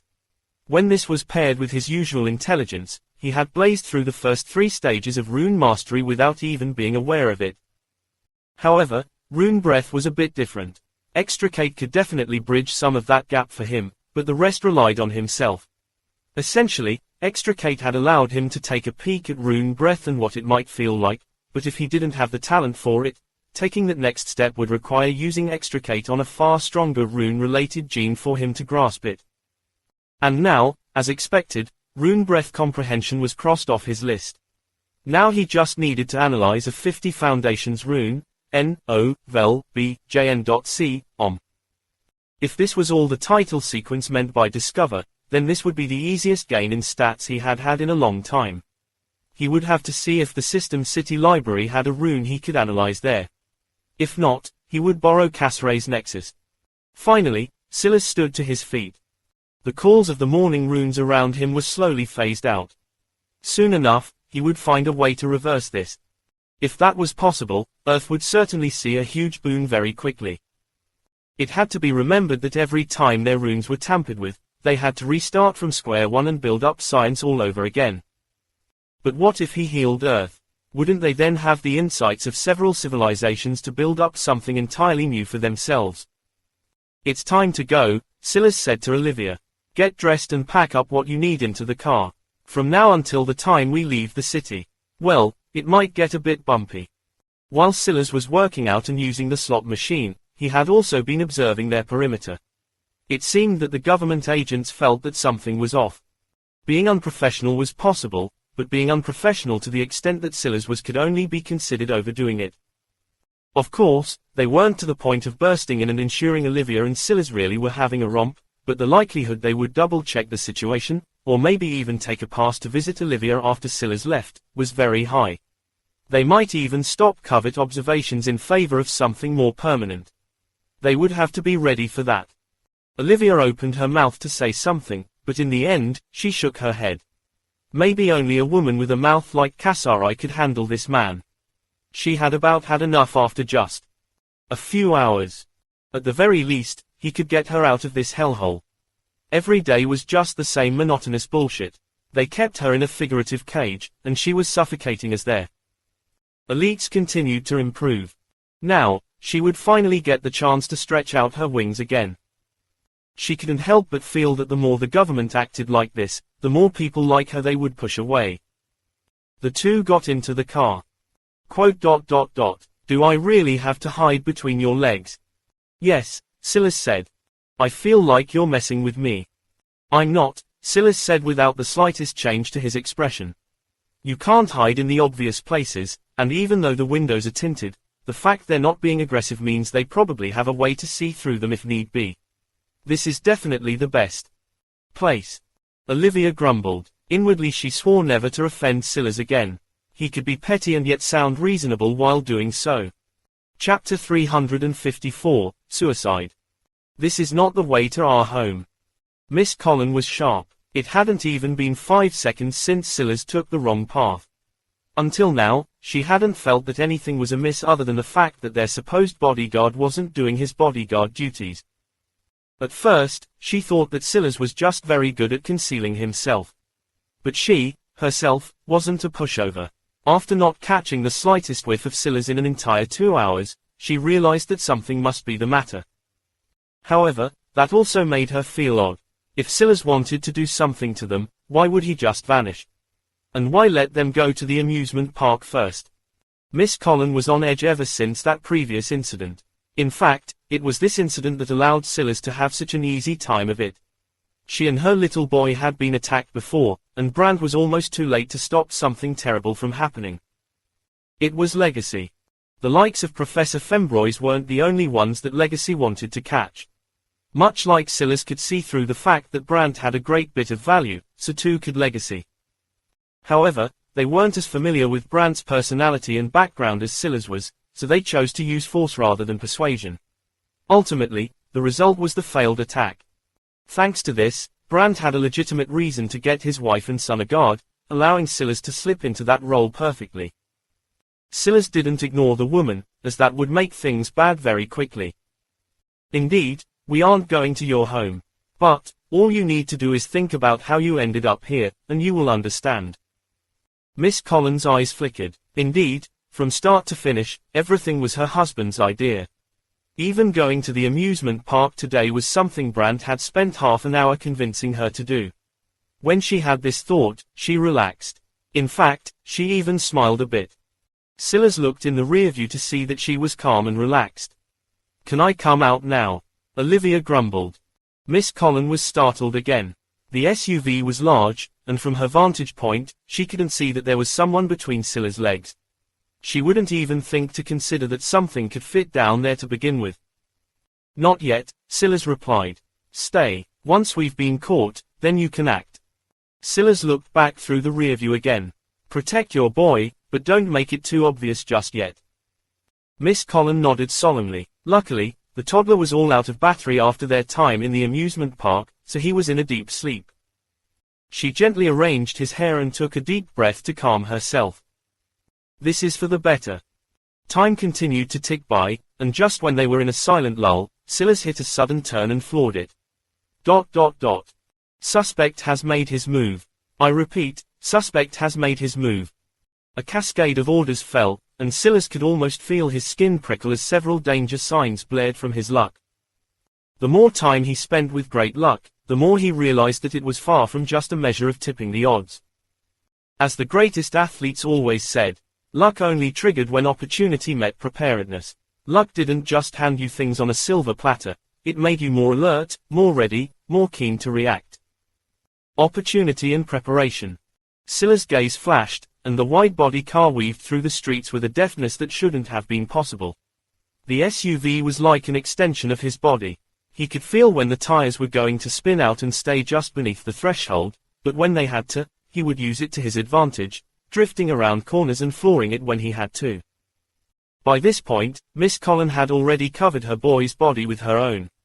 As for Olivia, she was busy cursing in her mind because Silas had tricked her again. When was she going to have time to climb out in this situation? If she disrupted Silas now, they were all dead.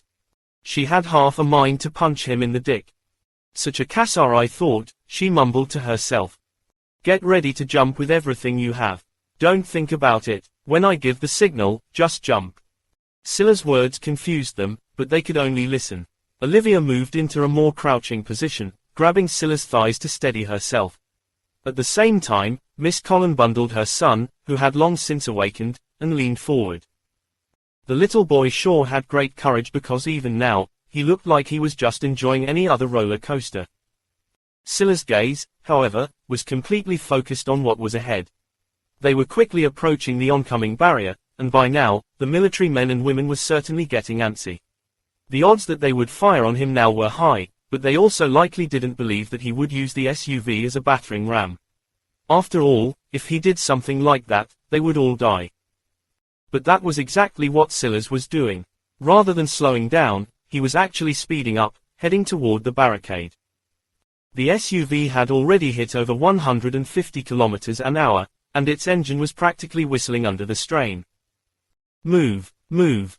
The commanding officers threw out spikes, but Silas countered with his telekinesis, forcefully keeping the air pressure within the tires.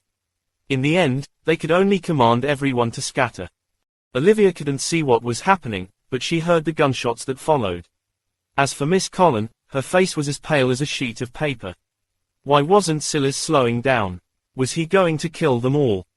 Silas didn't slow for even a second, and not once did his gaze even flicker as he rammed straight into the barrier. Chapter 355, Jump. Jump.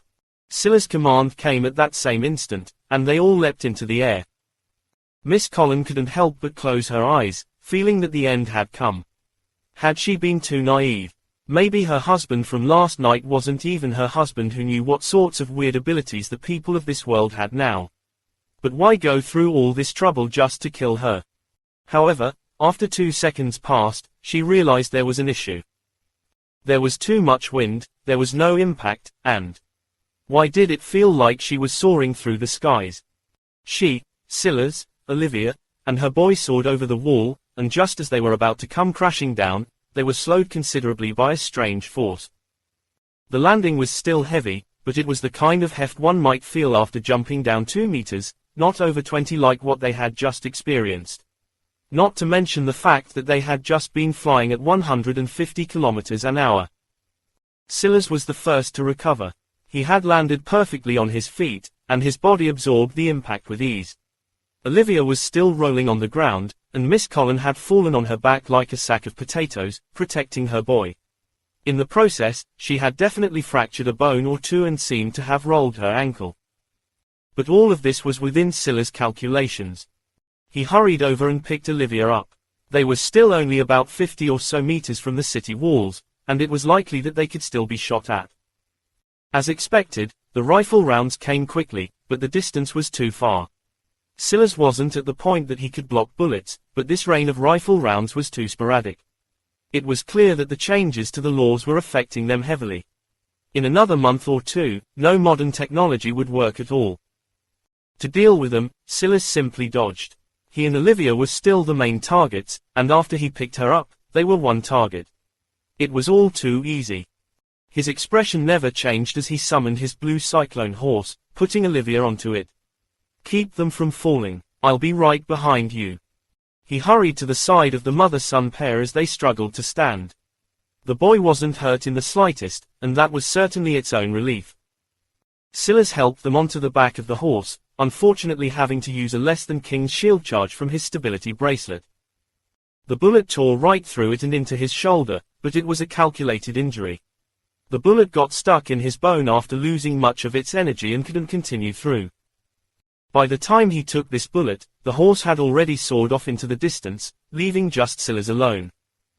He gave the city another glance, sweeping his eyes through the army. He didn't even seem to have much killing intent, but they all felt their hearts plunge into an ice-cold cellar. Then, dodging bullets, he shot after his steed. From start to finish, his expression never changed a single time. Everything was within his calculations. Dash. What the hell happened here? A furious voice bellowed. A man with a thick, graying mustache appeared to see the mess that was left behind. They had reacted quickly, and yet it still wasn't quick enough. This man was one who held true power in the military, a man who went by General Sai. He had deep, sunken eyes that seemed to carry a ring of red around them. Although he was on the shorter side, he was almost wider than he was tall, not out of fat, but because he was a wall of muscle. He could have very well been a bodybuilder in his time, but it was clear that he had much more functional strength than aesthetic. When he heard the reports at first, he thought that someone was bullshitting them. They lost 2 high-profile targets in a single sitting because a car disappeared. I want information. I want to know everything about that green-eyed bastard, and I want to know it yesterday. ... Silas' indifferent eyes shot through the forest. All the while, his heart rate was steady and unmoved. It seemed that these days, it would take far more action to get his blood flowing like it used to. As for how he had managed to get out of that situation, it was none other than thanks to these scorned rats. Driving a car was fine, but the moment he tried to use the car as a weapon, it reacted violently, turning the entire car to ash just like it would any other weapon. N-O-V-E-L-B-J-N.C, Silas realized that his intention was just as important as what the treasure he was holding was. When he used the car to drive, it was fine. But if he used it as a weapon, then it was unacceptable to the scorned raps. This was exactly why that poor whale had turned to ash in his hands before. He had started to use it like a weapon. Knowing this, the rest was obvious. He told them to time their jump just before he intended to use the car as a weapon. As such, the SUV disappeared just before their heads hit the ceiling. At that point, they still carried 150 kilometers an hour of forward momentum and didn't have nearly enough lift. So that was where Silas' telekinesis came into play. He helped them soar over the tall walls, and the speed of the SUV gave them enough to get some nice distance between themselves and their enemies. Of course, he also slowed the downward descent, and that was all made possible by the improvements to his gluttony seed. In the end, the process was made a lot easier than he thought it would be. Though, he was likely the only one capable of seeing it this way. It's time for me to challenge a general.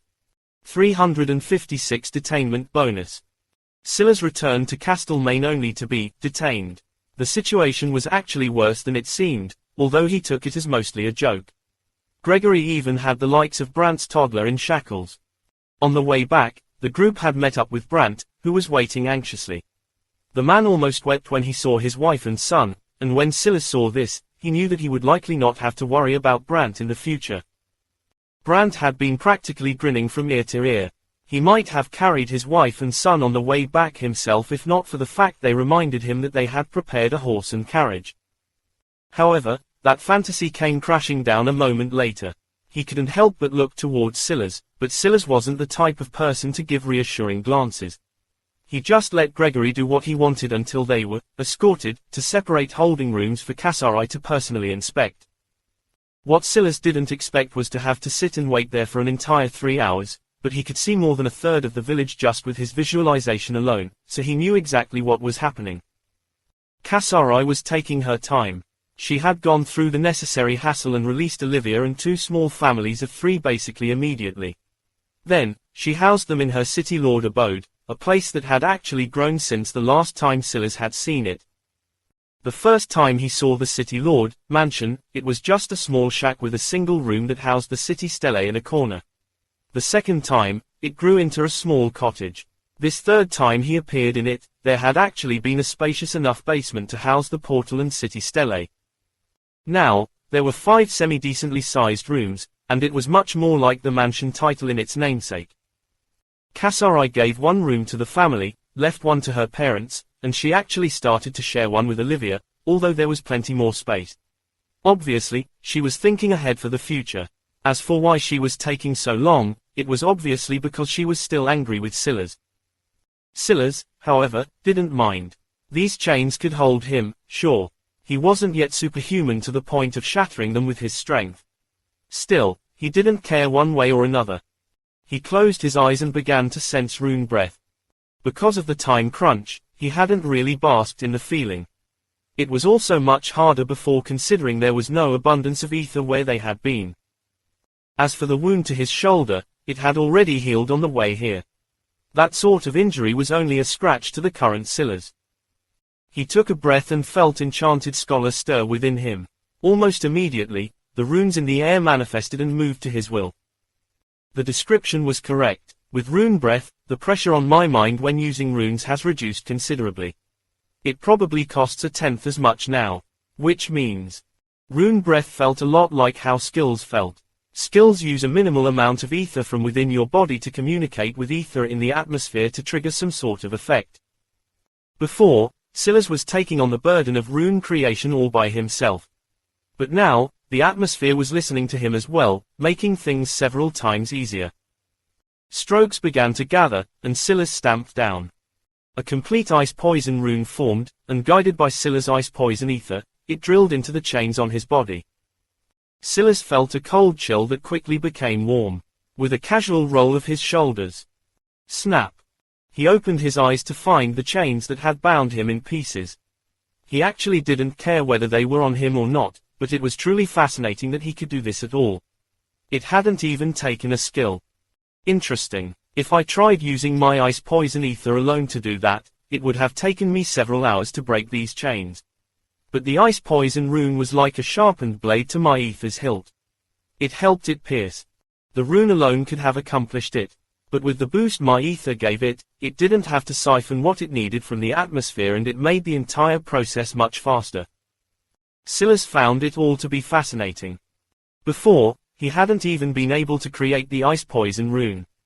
He could only use segments of it because forming the entire thing took too much stamina. But now the cost to him wasn't much worse than any other skill might be. There was definitely a path to great strength hidden here. But he also realized that it could quickly get very complicated.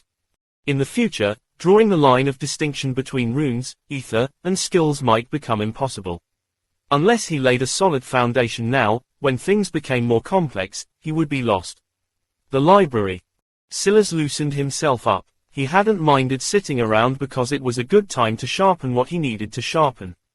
But now that he had done everything he needed to do, he wouldn't just continue to sit here while Kasari threw a temper tantrum. Every second counted now. However, just as he was about to leave to make his way to the system city, a familiar figure walked through his visualization and made her way to his door. Kasari walked in, and her lip twitched slightly when she saw the broken shackles on the floor. She hid it quite well, though, looking into Silas' eyes. "I hear you made Olivia ride between your legs." Quote. Silas didn't even know how to respond to this at first. It was technically true, but why would you summarize things like this? "You also kissed her and pinched her ass." Alright, that one was a bit harder to get out of. 357 like. Bonus. Kasari crossed her arms over her chest, her steely blue eyes practically boring holes into Silas' own. "I guess that's true," Silas eventually replied, standing to his full height. Kasari couldn't help but sneer. "What's that? You have a little bit of power now and your balls finally dropped. You want the both of us, is that it?" Silas' lip curled slightly. It was probably the closest thing to a smile that anyone would ever get, and to Kasari, that small curl was practically Silas laughing out loud. She remembered always getting a rise out of him doing that because it meant she had said something funny. Of course, she knew the real circumstances about what happened and wouldn't be mad about such a thing. Rather, this anger was entirely due to their last interaction. Since Silas had given her such a weakness to grab onto, why wouldn't she take it? Is that jealousy? It could be, if I cared enough, Kasari sneered. Instead, it's mostly just pity. You haven't even finished trying to get into my pants and you've already fumbled the bag this hard. "I wouldn't summarize it like that," Silas said, still amused.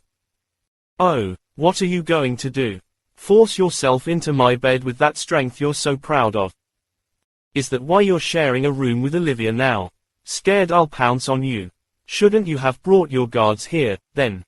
"Fuck you, Silas." Kasari hid a slightly embarrassed tinge on her cheek with a curse. That was indeed part of the reason, but it wasn't her idea. It was Olivia's insistence. However, Kasari knew that Silas would never do such a thing, and though Olivia had known Silas for a much shorter time, she was probably aware of this as well. The real reason Olivia had done this was to play cockblock as payback. Silas had gotten her back good, and now the two were in a petty war. Right now, Olivia just might be up with this chess move.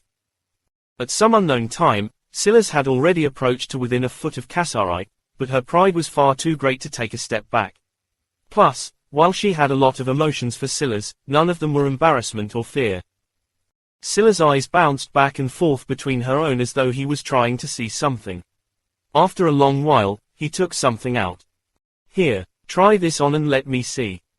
Kasari half thought it was going to be lingerie, but her eyes widened when she saw that it was armor, and widened even further when she saw its stats. She hurriedly pushed Silas into the room and slammed the door behind them, her breath slightly quick. She had just been about to reject because she had Maya's armors to wear. But this. Having already learned about the weakness of Silas' scorned raps, she knew why he was giving this to her. But it still made her heart race rapidly. In this apocalypse, this sort of gift was probably better than any flowers. Adding to that the fact that Kasari never liked such a useless gift to begin with, and her heart was practically doing cartwheels. "This is just a temporary gift. I will likely need to take it back in the future because I'll need it for my battle pet's evolution. Kasari blinked. You have a combat mount. Not exactly, but it's probably not too far from the truth. Combat mounts could not only be used in battle, but in addition to speed and dexterity stats, the most common of them scaled with your strength and constitution as well. As for the rarest of them, they could scale even with some mental stats. By comparison, Scylla's combat mount didn't scale with his own stats at all. But that actually only helped the Basilisk King. After her excitement faded, Kasari rolled her eyes and gave Scylla a look. Try this on and let me see, huh? Kasari clicked her tongue. When you become so shameless. She held up what would certainly be a skin-tight armor, looking as though she wanted Scylla to give her an explanation. I'd like to see you in it, Scylla replied honestly. Kasari sneered. She had expected that response. Scylla didn't the embarrassment. Well, unless it was in front of her father. But somehow she doubted that that would work even now. But she surprisingly agreed. Turn around. Scylla acquiesced and didn't plan on using his visualization either. But what surprised him were Kasari's next words. Oh, you aren't using your senses to peek. How gentlemanly. Scylla was confused at first, but then he remembered that Kasari had a luck value higher than 1 as well.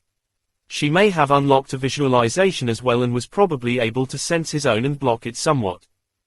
That meant that she had been well aware that he was watching her earlier and still took her sweet time. A troublesome woman indeed. Okay, you can turn around now. Scylla's eyes flickered. A troublesome woman, yes, in more ways than one. She stood there with a hand on her hips. As expected, the armor had shaped to fit her perfectly, hugging her curves. It pinched down on her slim waist and rounded her proud bust. If there had been any imperfections before, something Scylla doubted, the armor certainly hid them well. Kasari walked to Scylla and put a hand on his shoulder, her other hand still resting on her hip as she cocked it to one side. Like what you see. Scylla looked her up and down as a fire lit within him. But he still calmly nodded. She leaned forward and whispered into his ear. You want a harem of me, don't you? If I could clone you, why not? Scylla said with his half smile. Oh, you don't want a horde of women following after you now that you've finally found your dick and balls. What happened to those who stand in my way die? I'd have to want something for it to be considered standing in my way. Kasari was a bit surprised when she heard this. It didn't make much sense. She had thought that Scylla had just become an outright chauvinist. Or was he just saying that to say what she wanted to hear? No, he doesn't have that bone in his body. After a while, Kasari chuckled. Well, if you wanted a taste of this ass, you should have taken it when you had a chance. Now you don't have it anymore.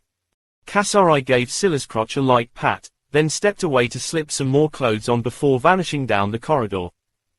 It was a long while before Scylla managed to calm the heat scorching through his veins. It seemed that Gwiz City was about to have a bad time. Because he would need to vent this somewhere. 358 two birds with one stone. There was still another day and a half until his battle with General Aileen was due to take place, but Scylla still chose to return to the System City, though apparently not before he ran into Gregory. Still, although the man gave him a look and the militiamen all glared in unison, Scylla only swept him a glance before vanishing into the distance. Ellipsis. Entry into the System City was as easy as usual, and it wasn't long before Scylla found where the library was.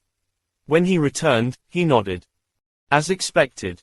The library was enormous. It had 3 floors above ground and 6 more below. On the surface, it looked like any normal library, formed of aged brick and mortar and carrying a scholarly feel. But the sheer number of books was simply mind-numbing. Each of the floors had 5-meter-tall ceilings, and there were hardly any seating arrangements at all, as they used up most of the space to stack more bookshelves. From floor to ceiling, there were walls upon walls of books, and several rolling ladders of various heights to accommodate them all. He knew that completing his quest wouldn't be so easy. There's definitely an organization system of some sort. I will learn it first. He walked to one of the few help desks and began asking questions. But after leaving, there was more confusion on his face than before. This wasn't Earth, so there was no digital database to use. In the Viridian University Library, for example, if Scylla wanted to find a book, he would just look it up on one of the many database monitors. Then, right at his fingertips, he would have several potential names, summaries, and even the exact location of the books based on a numerical system. But here, things didn't work that way. He had thought they might rely on the system, but it was more complex than that. They used a rune system. The library was separated into rune sections, which were further divided into foundation sections and even further into stroke sections. In higher class libraries, the section a book was in would be decided by its creator. That was because higher class knowledge would almost always elicit a reaction from the laws of a world and form its own runes. But, this knowledge, or at least most of it, wasn't classified so highly. That ironically made everything several times more difficult. That was because rather than being assigned by something as fundamental as the laws they described, the standard of this library was somewhat arbitrarily decided by the librarian. Sometimes this would work out well, but it could also go very wrong. Especially if there were several librarians or the head librarian was replaced. The short of it was that even the librarians wouldn't have read every book here.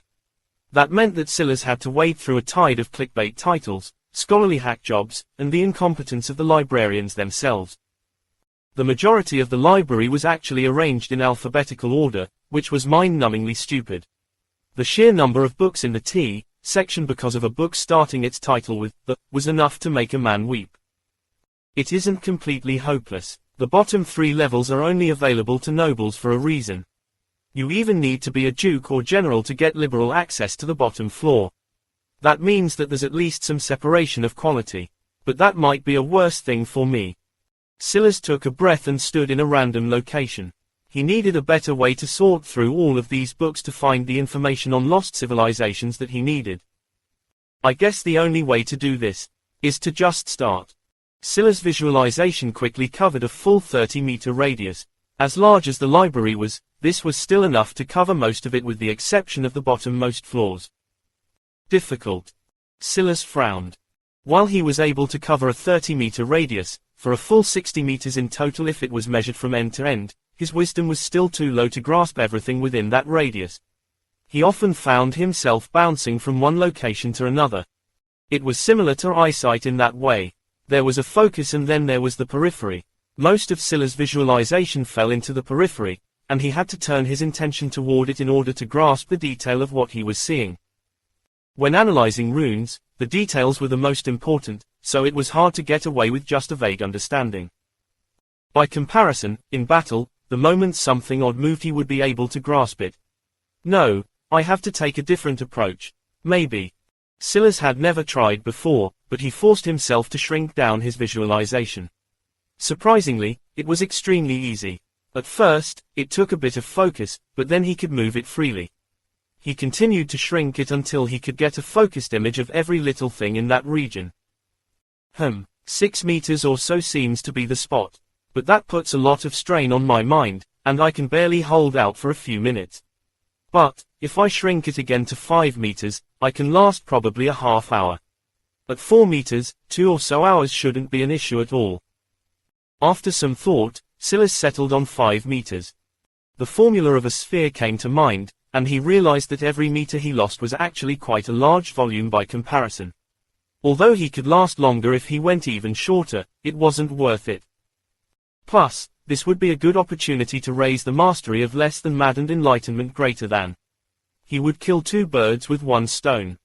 Silas didn't end up finding what he needed in a day and a half, but he moved through the library like a madman, imprinting the organization structure to the point he likely knew it better than even the librarian himself. When he returned, he would be able to find what he needed within half a week. With that thought, he rested, preparing for his match. 359 offer. The city was filled with hustle and bustle. News of a challenge to a general of the city had spread like wildfire, not just to the spawned citizens of the system city, but also to the people of Earth who frequented this place. The system announcements of Silas' feats had shocked them all to the point everyone was scrambling to learn how to replicate what he had done. Unfortunately, in these days, most hadn't been able to find many clues at all. And those that were able to certainly wouldn't share it. Instead, they kept their ore to themselves, wondering how Silas had managed to afford such a thing. Until, that is, news of what happened in the Nexus appeared, and everyone began to put 2 and 2 together. If Silas was receiving 10,000 F coins a day, a total that would only increase with time, then it was no wonder he had been able to do what they could not.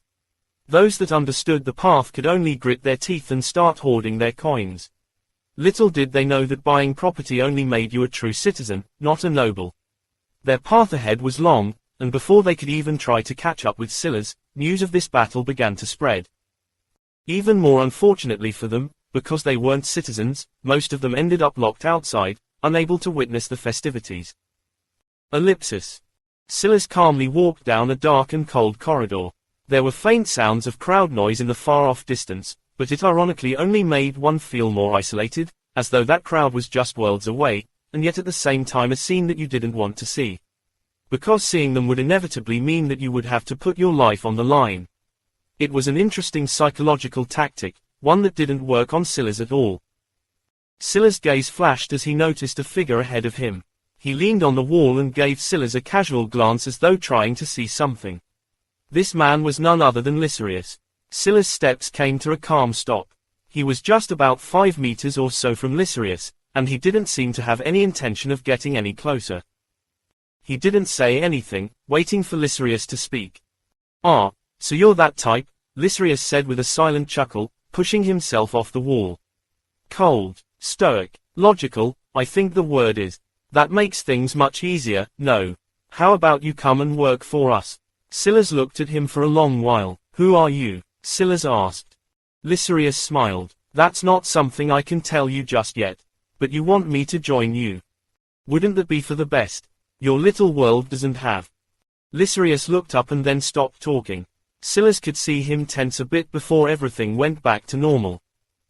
Interesting, Silas thought. It reminded him of the taboos of the Madness Key. What would I gain for doing something like that? I don't want to threaten you because that sort of thing probably doesn't work on people like you. But equally as true, you're capable of understanding what's implicit even without me saying it so boldly. Instead, I'll do this. If you join us, this system city and everything it produces will be yours from now until the end of the summoning. Once this little planet has, we will take you out of here and you'll live like a king with the resources you've gathered. Silas didn't respond as he continued to look at Lycerius. Was that a joke? How would he have any guarantee of protecting what he had? Everything would be controlled by these people. That said, he could theoretically mobilize the system city to pump up his own power as best as he could. But in that case, why would he rely on these people? Soon enough, this city would be his. If this was the best they could offer right now, it was too pitiful. Lycerius was waiting calmly when Silas suddenly continued to walk until he was by him. "Do you know how many system cities there are on Earth right now?" Silas suddenly spoke, his back to Lycerius as he continued to walk away. "Are you trying to say our offer is too pitiful? I wonder, how many of them have been taken over by people like you? And are you all really friends?" Lycerius froze before his eyes suddenly thrummed with murderous intent. "I have a feeling that there are probably multiple powers eyeing our little planet. Maybe you're all under the same umbrella, maybe you're not. But one thing I know for certain is that internal strife most definitely isn't unique. Where there's interest, where there's greed, gluttony, there's selfishness." Silas didn't say anything else because he didn't need to. He had already seen through Lycerius's greatest weakness in a single exchange. Daring to promise him a system city only meant two things. First, this system city was just a springboard toward what they really wanted to do, and second, it wasn't valuable enough to tip the scales too far in his favor. It was doubtful that all of them were under the control of outside parties, but he would bet that there was a sizable portion, and none of them seemed to be working together or capable of working together. 808. That latter thought reminded Silas of something clear. How many system cities were there on Earth right now? Thousands at the very least. In fact, it was more than likely tens of thousands. It was doubtful that all of them were under the control of outside parties, but he would bet that there was a sizable portion, and none of them seemed to be working together or capable of working together. Pliny couldn't even perfectly control what happened in this city alone. And soon enough, he would be ousted by Silas. There was a rush of light, and the crowd noise hit Silas like torrential rain. Then, he locked eyes with his opponent and couldn't help but narrow his eyes. He was an enormous man wearing crimson armor and riding on the back of a neighing steed. General Aileen's horse wore similar crimson armor while its coat was a jet black that glistened in the sun. General Aileen, FFF+. Level, 27. Physical, 777. Greater than Strength, 822. Greater than Constitution, 873. Greater than Dexterity, 707. Greater than Speed, 706. Mental, 811. Greater than Intelligence, 1362. Greater than Wisdom, 871. Greater than Charisma, 200. Will, 651. Chapter 360, A Battle for General 1. General Aileen, FFF+, Level, 27. Physical, 777, greater than Strength, 822, greater than Constitution, 873, greater than Dexterity, 707, greater than Speed, 706, Mental, 811. Greater than Intelligence, 1362, greater than Wisdom, 871, greater than Charisma, 200, Will, 651. The stats alone were ridiculous enough, but the general was riding a steed and seemed to have no intention of getting off of it. With a glaive in hand and what was clearly a combat mount beneath him, his power was even more exaggerated than what these stats entailed. This didn't even count what was certainly an extra boost thanks to his armor. Silas walked forward calmly, taking a breath. The world stilled, and his mind seemed to filter out the noise. General Aileen had been ready to put a great deal of pressure on Silas. He could feel that Silas was inferior to him in every way, and yet it was the sound of Silas' footsteps that echoed in his ears. A blazing green flame danced in Silas' eyes, and his will seemed to form a towering monument. As Silas began to take steady steps onto the arena, black scales began to appear across his body. By the time he took the last step, he was coated from head to toe.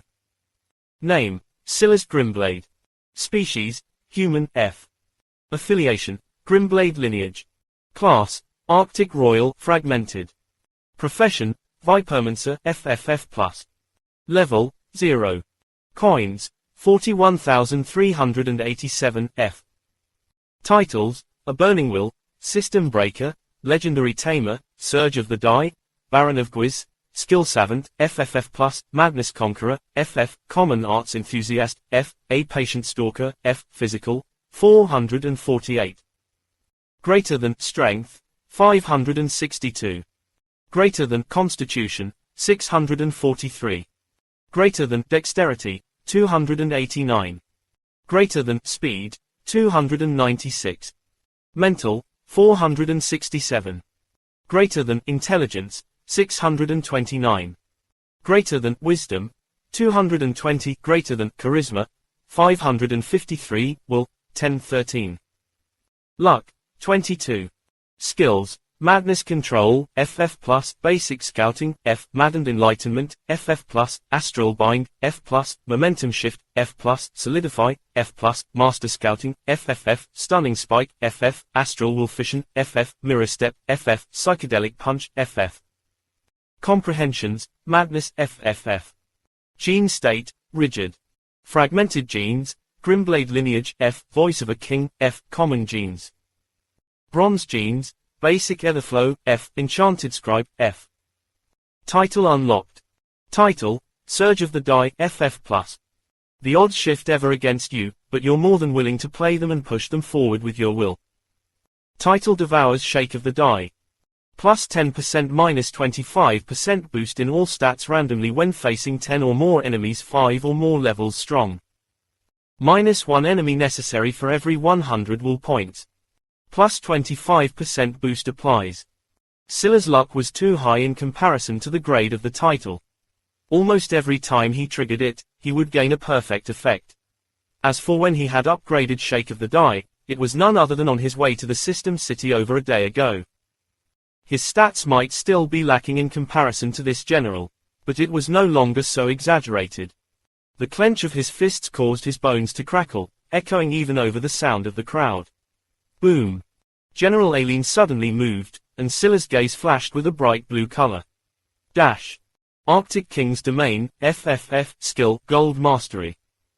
Special Damage, 50 per second. Special Buff, plus 70% to all ice poison skills used. In a single blink, the entire arena was enveloped, and there was nowhere for General Aileen to hide. To practically instant cast a domain skill of this complexity was unheard of, but it could only be said that Scylla's grasp of the ice poison runes was too deep. There was a divide between skills and runes, but when they worked together, the result was heart-shuddering. That was especially so when Scylla's began to take control of the runes that formed in his Arctic King's domain to target General Aileen's steed directly. This turned what should have been a 50 damage per second skill into one that was double that. By the time General Aileen had closed the distance, his horse was already beginning to snort out billows of ice-cold breath. A malevolent light glowed in General Aileen's gaze as he smashed his glaive down. Rather than aiming for Scylla's, its hilt slammed against the ground, activating a skill that disrupted the domain. Gwiz General's Aura, FFF+, skill. Suppress the skills of enemies by 50%. Disrupt skills once every 10 seconds, a ridiculous skill indeed. Unfortunately, useless. Scylla's visualization spread, and his telekinesis forcefully countered. He took control of the runes of his skill at the same time, stabilizing them. General Aileen ended up wasting a large amount of ether for little to nothing in return. Scylla's domain only weakened for a slight moment before it solidified once again. The general was obviously taken aback by this. This was the first time he had ever seen his disruption skill, well, disrupted. Scylla's nimbleness in disrupting skills was simply much greater, and he didn't need to passively rely on the system to control his skills any longer. Not ever since he awakened Rune Breath. The beast totem behind Scylla's eyes flared. Speed, that was what he was thinking about. He needed to take either the general or his steed out before either realized what they were dealing with. So he went all out. Less than psychedelic punch, greater than. A piercing green aura was enveloped by several runes of icy blue. They melded together, overlapped upon one another, and boosted one another even further. Less than psychedelic punch scaled with the power of Scylla's visualization, and it alone was able to give him over a plus 100% boost to his strength. But then on top of that, his boxing comprehension had reached FFF+, giving him an additional 50% boost on top of that. The horse had already been stalled for 3 seconds with Scylla's targeting it. Even if it had constitution at or over 1000, it had already lost a third of that. Normally, Scylla's blow would be unable to break its defenses, but 562 strength boosted by 100%. 1124 strength boosted by 60%. 1798 strength. Scylla's felt practically every ligament in his arm snap, and the tendons would have followed suit had he not worked on his flexibility so much. The fist shuttled through the air, riding basic etherflow so quickly that most didn't see what happened until after it was over. Bang! The head of the horse exploded, and General Aileen fell from its back.